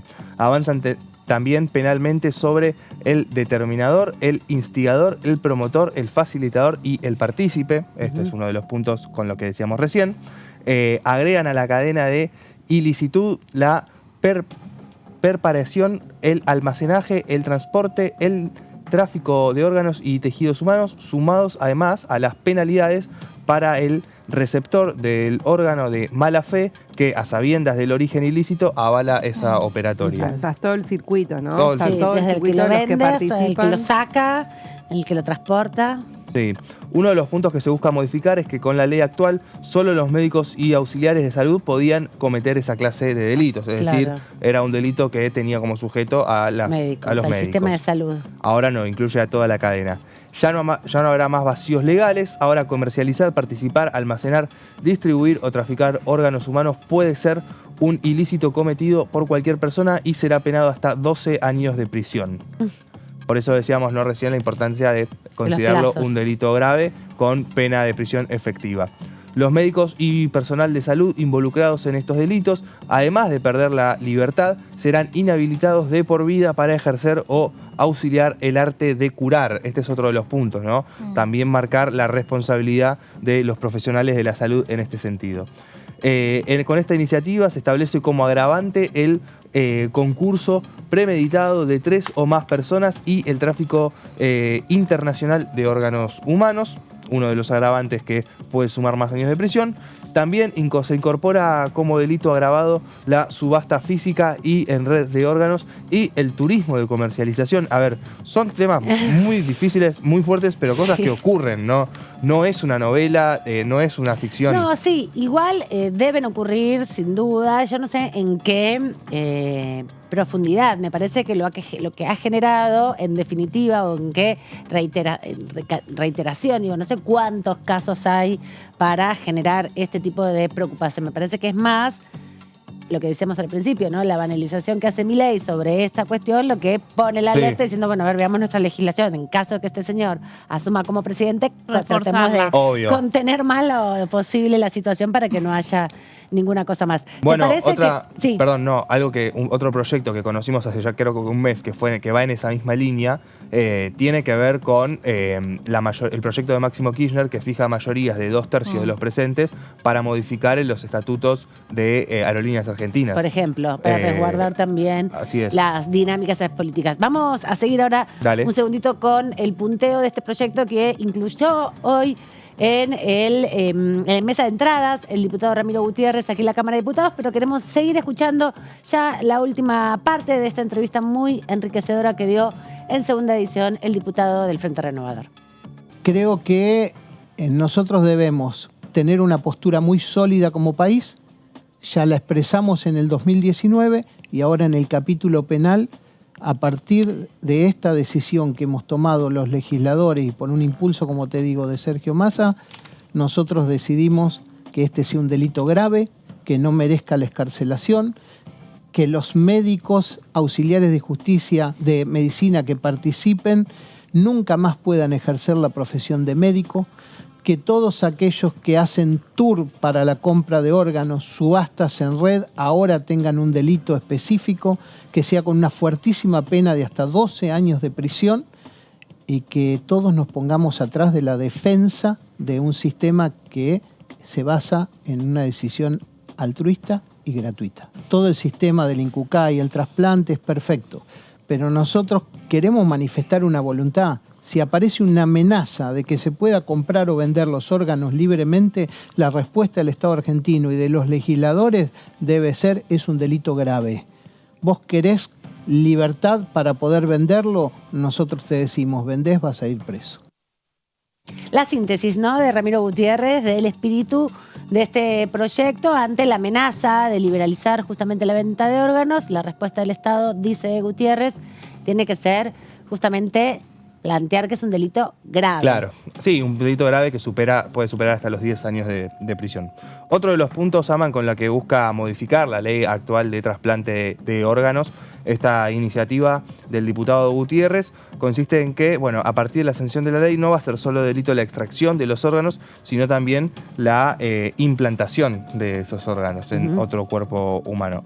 Esta reforma, este es el último punto, que sostiene que esta reforma afianza y garantiza el sistema legal argentino de recepción y defensa de los derechos humanos fundamentales. En vez de promover la inversión en ciencia y tecnología para la creación de órganos por computadoras, por impresoras 3D y resolver finalmente el gran problema que hay en el mundo respecto justamente de las enfermedades que atrofian los órganos. Bueno, hay sectores que buscan ser presidente de la nación, que impulsan la deshumanización y el tráfico, ¿no? Principalmente de los órganos. Otro ángulo de este debate que también se prendió, en definitiva, a partir de estas expresiones que hace varios meses había dicho Javier Milei, fue la propuesta que presentó Rodolfo Tailade, que es un diputado del Frente de Todos de la provincia de Buenos Aires, que está esperando un trasplante y más allá de las modificaciones que se hicieron con la ley Justina, que invierte justamente la carga en la responsabilidad individual de abstenerse de la donación de órganos, la presunción de que todos hemos autorizado la utilización de nuestros órganos para trasplantes en caso de fallecer, hay que seguir modificando la ley actual, ¿no? Principalmente para robustecer el sistema, para robustecer el INCUCAI, para mejorar la dinámica para que cada persona que requiere un órgano y cada persona que fallece pueda ser rápidamente procesado ese órgano y destinado a quien lo está esperando. Rodolfo Tailade en aquel momento nos visitó aquí en Tercera Edición y de esta manera se refería a su proyecto. Lo que presenté fue un proyecto de resolución para que se declare de interés de la Cámara de Diputados un programa nacional que lanzó el INCUCAI a fines del año pasado. ¿En qué consiste el programa? El programa se llama Procurar y consiste en que en apuntar a que todos los hospitales del país, manejados por provincias, por la nación o por municipios, que tengan determinadas características. No cualquier hospital, tiene que ser un hospital con una serie de pautas que pone el INCUCAI, ¿no? Bueno, esos hospitales, para que todos esos, igual son muchos en todo el país, tengan un servicio de procuración de órganos y tejidos. ¿Qué significa, para que la gente entienda, servicio de procuración de órganos y tejidos? Básicamente una oficina en cada hospital de esos, con 1, 2 o 3 personas, un médico, un administrativo, no mucho más, que esté dedicado pura y exclusivamente a detectar la posibilidad de donantes en ese establecimiento. Es decir, tiene que patear de punta a punta todo el día el hospital, estando atento a ver si... Registrando todo. Exactamente, entra una emergencia de un accidente, entre una persona con muerte cerebral, es decir, las situaciones que después terminan originando un proceso de donación. Alguien que se ocupa de ese registro. Exactamente, que se ocupe en el hospital, porque tenemos un problema en Argentina. Hoy, a partir de la ley Justina, todos somos donantes, salvo que expresamente nosotros manifestemos que no queremos ser donantes. Eso es paradigmático. Entonces, deberían sobrar órganos. Si bien no todos los fallecidos están en condiciones de donar. Esto es otro tema. De cada 1.000 muertos, de cada 1.000 fallecidos, 4 solamente pueden estar en... Claro, porque, viste, una muerte tiene que ser un fallecimiento por un accidente cerebrovascular o un accidente de tránsito con muerte cerebral. Digamos, no es cualquier persona fallecida. Este simple proyecto, que es un proyecto de resolución, que no debería tener mayor dificultad, que no tiene ningún tipo de erogación económica, que no tiene ningún tipo... que no tiene ningún tipo de inconveniente, en definitiva, para su tratamiento, todavía está desde el 31 de mayo ahí esperando la oportunidad que se pueda aprobar. Un proyecto que tiene solo un artículo, que solamente dice que es una resolución de la Cámara de Diputados, que ni siquiera tiene que pasar a la Cámara de Senadores, pero sí es una manifestación pública respecto a la importancia de el programa de promoción de donación de órganos, algo que robustezca un poco más la inquietud y que no solo sea una promoción cada tanto, una publicidad cada tanto o una campaña que hace el INCUCAU y que se entremezcla entre la publicidad y las campañas de elecciones, ¿no? Sería interesante que antes de termine el año pudiera el diputado Tailade, que también vence su mandato y busca renovar, ¿no? Me impactó la cifra que dijo que cada 1000 fallecidos solo 4 están en condiciones de donar. Exacto. O sea, nunca me imaginé que iba a ser una cifra tan baja. Claro, porque el proceso de ablación de un órgano es un proceso vital en los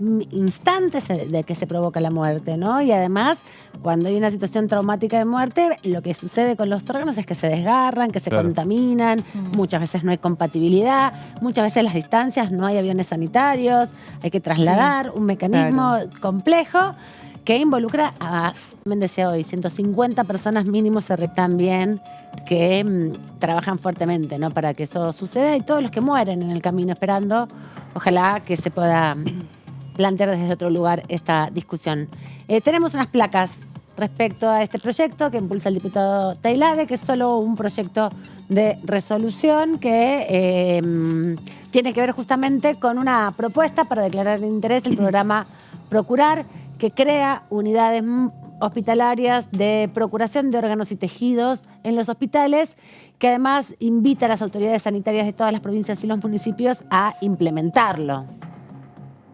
Sí, pone también en tela de juicio, ¿no?, la importancia de tener en cuenta la posibilidad de que de generar un sistema colectivo, comunitario, ¿no?, respecto a estos temas, que muchas veces se corre del centro de atención porque las personas que lo sufren deciden hacerlo puertas adentro.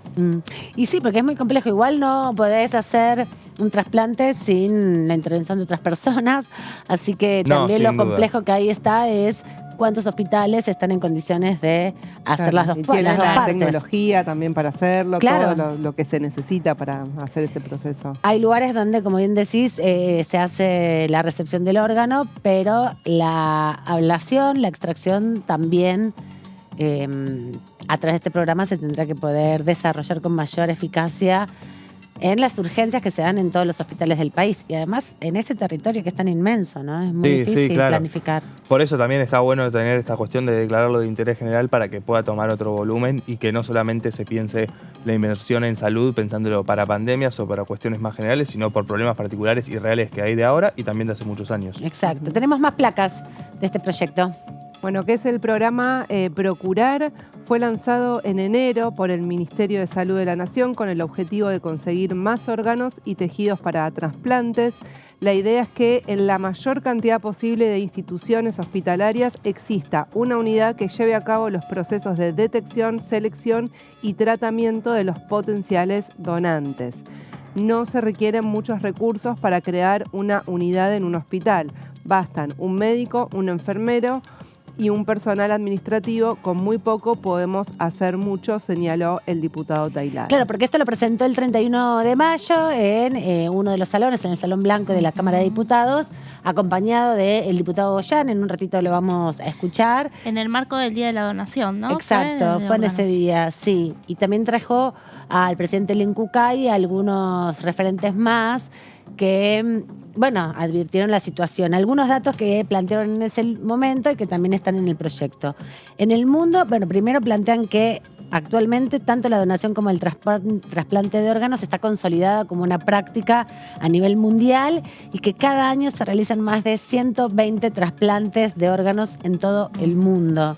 Otro de lo que plantea son las cifras que establece la Organización Mundial de la Salud, que plantea justamente que solo el 12% de estos trasplantes se pudieron hacer, eran necesarios además. Eso también es importante decir respecto al tráfico de órganos y a la compulsión, claro, ¿no? de retirar los órganos de algunos cuerpos que no se requería, o en ese caso también la implantación de algunos otros. Pero en Argentina cada año unas 1.500 personas reciben un órgano o tejido pero son más de 7.500 las que continúan en la lista de espera del INCUCAI, que me parece que es el punto fundamental de todo este debate, ¿no? Que explica también el número que nos daba, que daba en aquella nota que le hicimos a Tailade, ¿no? Que de cada 1.000 personas, 4 puedan estar en condiciones de donar órganos, también explica la gran cantidad de gente que está esperando.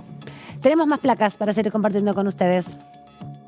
Bueno, según Nicolás Kreplak, el 75% de las donaciones, hablamos del ministro de Salud de la provincia de Buenos Aires, el 75% de las donaciones se realizan en los hospitales públicos, mientras que el 75% de los trasplantes se realizan en instituciones privadas. Bueno, ahí está mal el número, el 25% en instituciones privadas. Tenemos que hacer un llamado tremendo al sector privado de salud, que no hace el trabajo solidario de procurar los órganos, y esto es lo que hace que se pierdan muchas posibilidades de realizar trasplantes. Destacó, bueno, es fundamental, ¿no? Hoy que también la discusión está entre lo público y privado, vemos el rol y la importancia que tiene la salud pública. Exactamente, para ir con un voucher no te alcanza para comprarte un órgano. Si tuviste que ir al dentista antes, o tuviste que sacarte el apéndice, o ir a hacerte, no sé, te quebraste el brazo, por ahí usaste todo el voucher que te da Milei para quebrar el brazo, y te tienen que hacer un trasplante, no creo que te alcance mucho con el voucher. Sí, así es.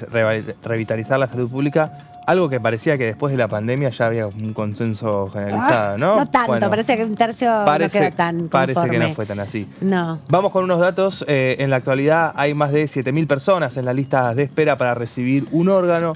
De acuerdo al INCUCAI, bueno, lo que comentábamos recién, la cifra que nos daba Tailade, que solo 4 de cada 1.000, es decir, un 0,4%, permiten recuperar los órganos para la donación. Esto se debe, bueno, acá el fallecimiento muchas veces no se da en las condiciones en las que debe producirse, que es en una terapia intensiva de un hospital, y la muerte debe certificarse según los criterios neurológicos. Solo así puede mantenerse el cuerpo artificialmente desde el momento del deceso, es decir, desde que muere, hasta que se produce la ablación de los órganos y se puede completar el proceso de donación. Claro, porque son distintas partes, ¿no? A la persona que va a donar los órganos hay que hacerle un tratamiento, sin duda, quien fallece, pero también en relación a la donación de personas vivas. No solamente uno dona un órgano cuando muere, y hay órganos vitales, obviamente, que solo en ese contexto se pueden hacer la ablación y la donación, pero también es plantear la necesidad de poder poner en consideración mucho más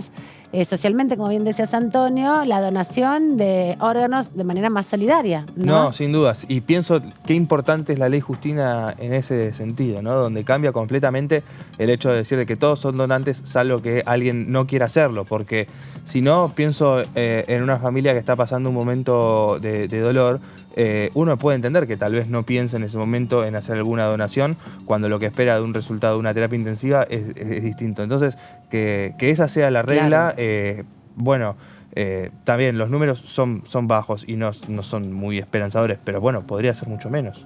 Sí, sin duda también es fundamental tener en cuenta que más allá de las concepciones religiosas que tengan muchas de las personas, bueno, en el momento de entender que cuando un cuerpo materialmente ya no puede tener signos vitales, puede sí salvarle la vida a un montón de otras personas, ¿no? Y eso también para cuidar el cuerpo propio, ¿no? Cuando vos te morís y está todo podrido, tampoco sirve para nada. Sin duda. Exactamente. Y también, bueno, se puede trazar un hilo muy directo con otro de los temas que aparece en la agenda del debate público después del resultado de las elecciones, que es el financiamiento de la ciencia y de la tecnología, ¿no? Nada de esto podría lograrse sin desarrollo de la ciencia, y el desarrollo de la ciencia necesita inversión pública.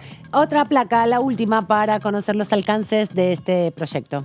En este punto es fundamental la actuación del personal médico, continuando con lo que estaba comentando antes Antonio, especializado, y que hay muchos que están anotados como donantes y al fallecer las familias dan el consentimiento, pero los órganos se pierden porque las instituciones sanitarias no toman las medidas necesarias para procurarlos. Por eso es que se necesitan crear estas unidades que plantea el programa Procurar, que permitirían que se consiga incrementar la cantidad de órganos disponibles. Parte de lo que también ha hecho la legislación argentina es establecer el 30 de mayo de cada año como el Día Nacional de la Donación de Órganos, para sensibilizar, para promover campañas en esos días, no solamente los medios de comunicación, todas las entidades sanitarias son las que aportan y las que promueven campañas de sensibilización y conocimiento, ¿no? Así como también de poner en difusión pública los datos vinculados a las personas que esperan trasplantes. Hay, como decíamos, alrededor de 7.500 personas. Hay por lo menos 760 que en lista de espera recibieron órganos, otros fueron donantes vivos, 676 fueron fallecidos y otros también fueron donantes de córneas, que son otras las intervenciones posibles que muchas veces se desconocen y que son parte también de los procesos de urgencia que tienen las personas que esperan trasplantes. Daniel Goyan, les contábamos, participó el 31 de mayo pasado de la presentación de este proyecto de resolución que impulsa el diputado Rodolfo Tailade del Frente de Todos, y Goyan ha sido ministro de Salud de la Nación, también ministro de Salud de la provincia de Buenos Aires, actualmente es diputado nacional y dio su opinión sobre este proyecto.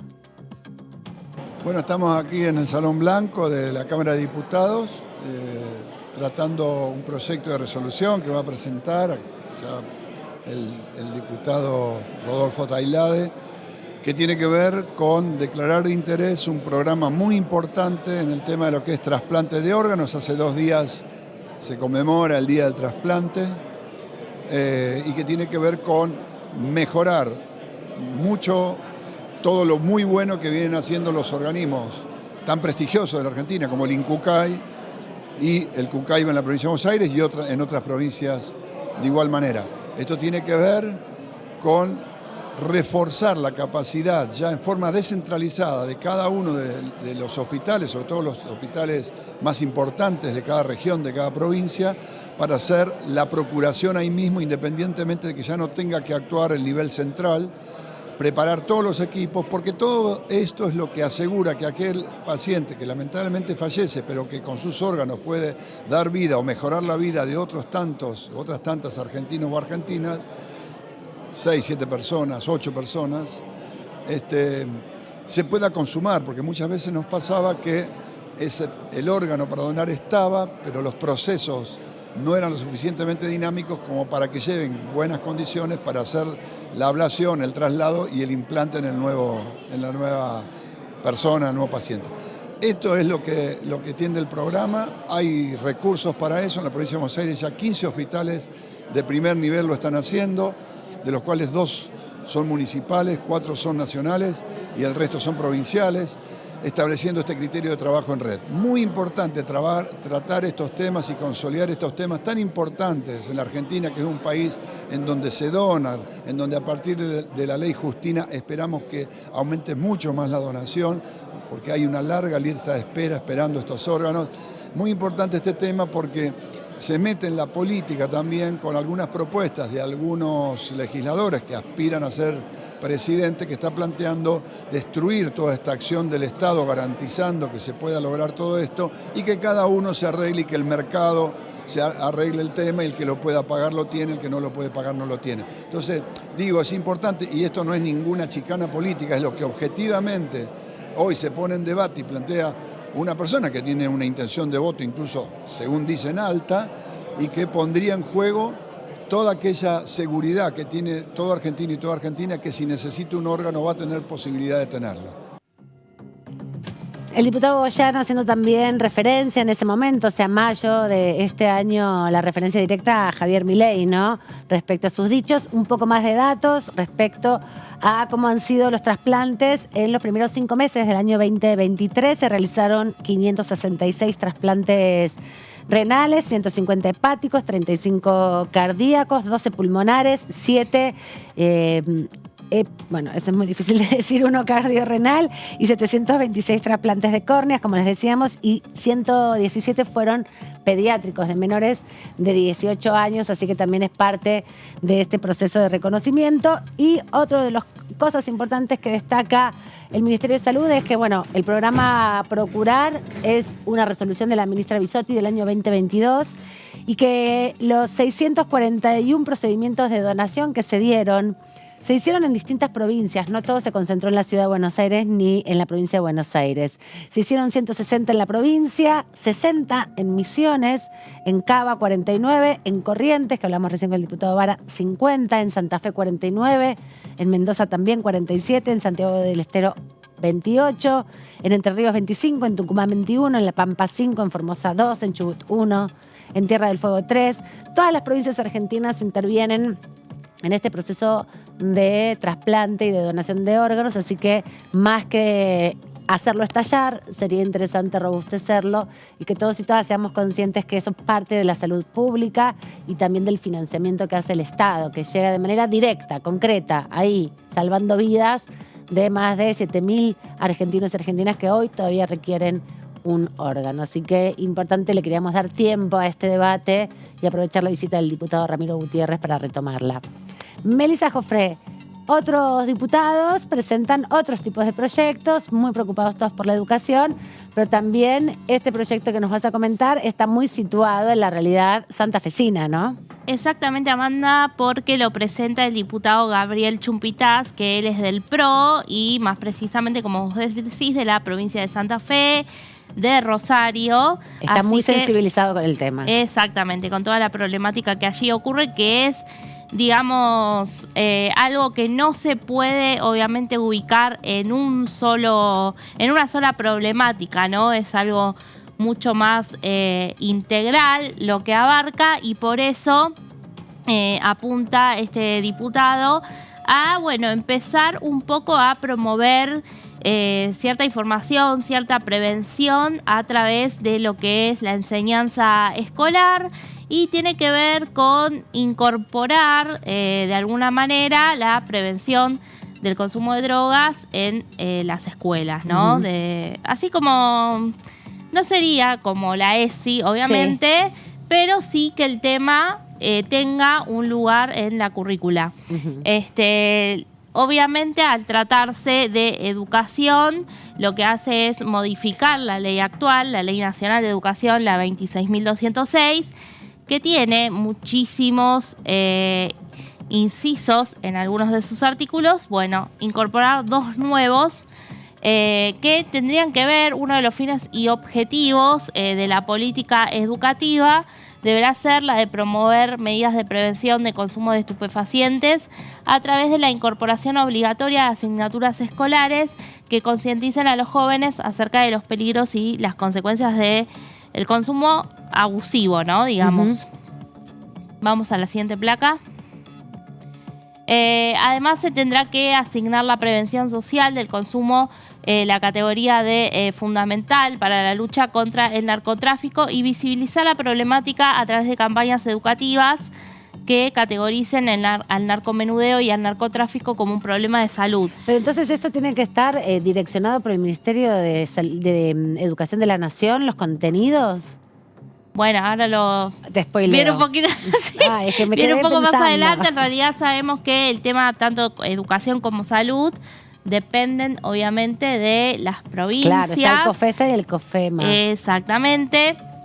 Pero a ver, me parece que va por dos carriles y que ahí habría que ver cómo el Ministerio de Educación, en definitiva, baja esos contenidos. Porque una cosa es la prevención de drogas, de consumo abusivo, digamos, problemático.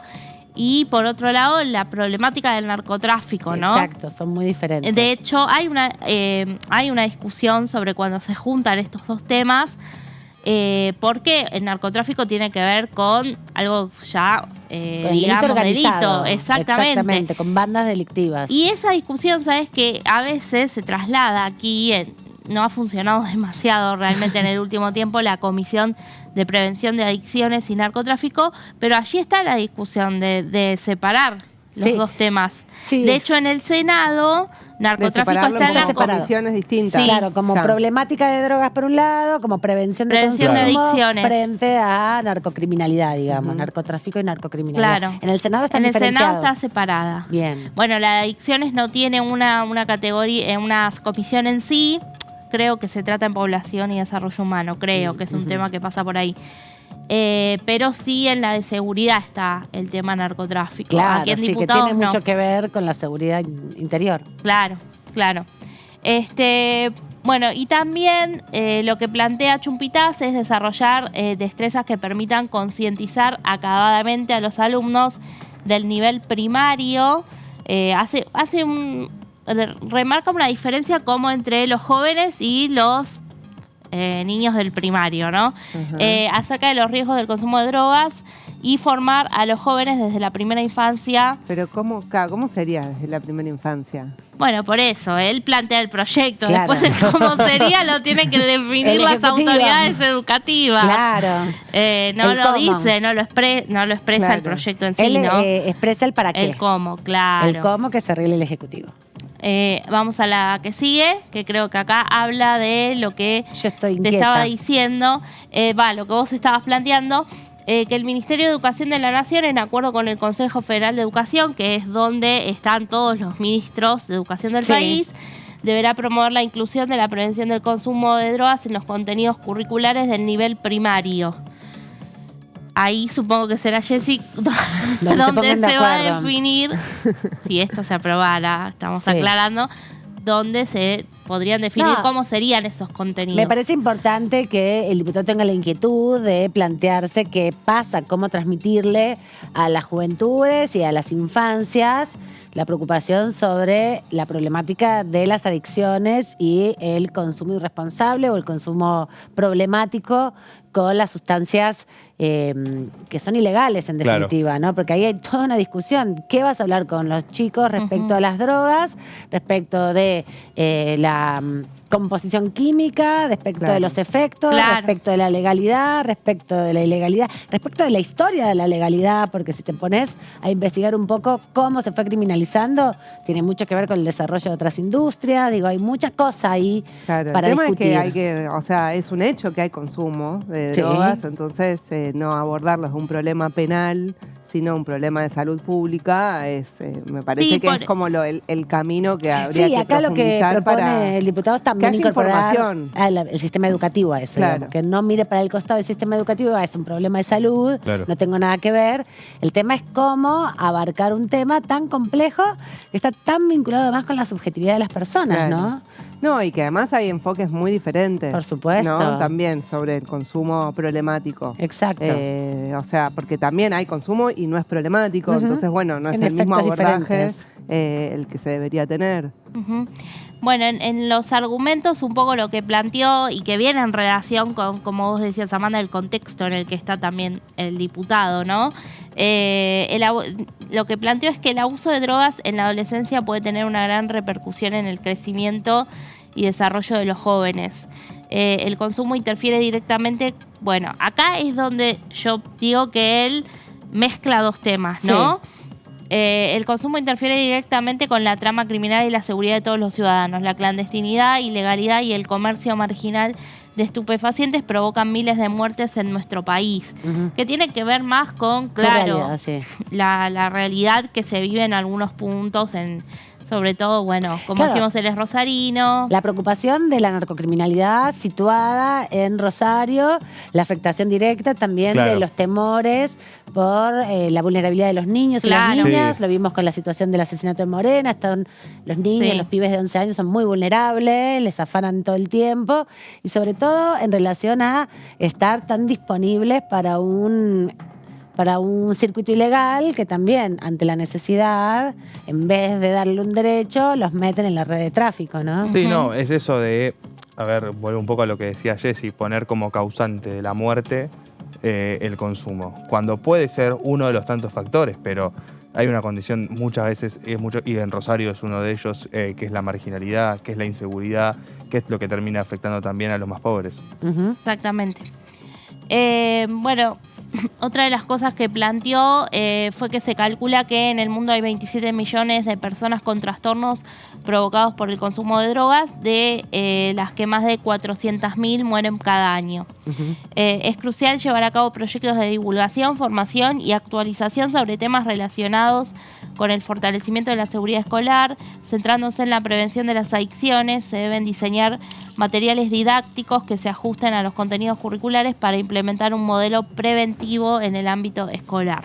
Bueno, importante la preocupación, sobre todo de cómo transmitir información para que las infancias, en este caso, cuando sean adultas, puedan discernir con conocimiento y también poder poner en el centro de la escena toda la problemática respecto a la afectación directa en los territorios con la narcocriminalidad, lo inserta que está en las comunidades la narcocriminalidad y cómo también afecta la vida cotidiana en las distintas localidades, ¿no? Los efectos que provoca y las preocupaciones que traen hasta el Congreso.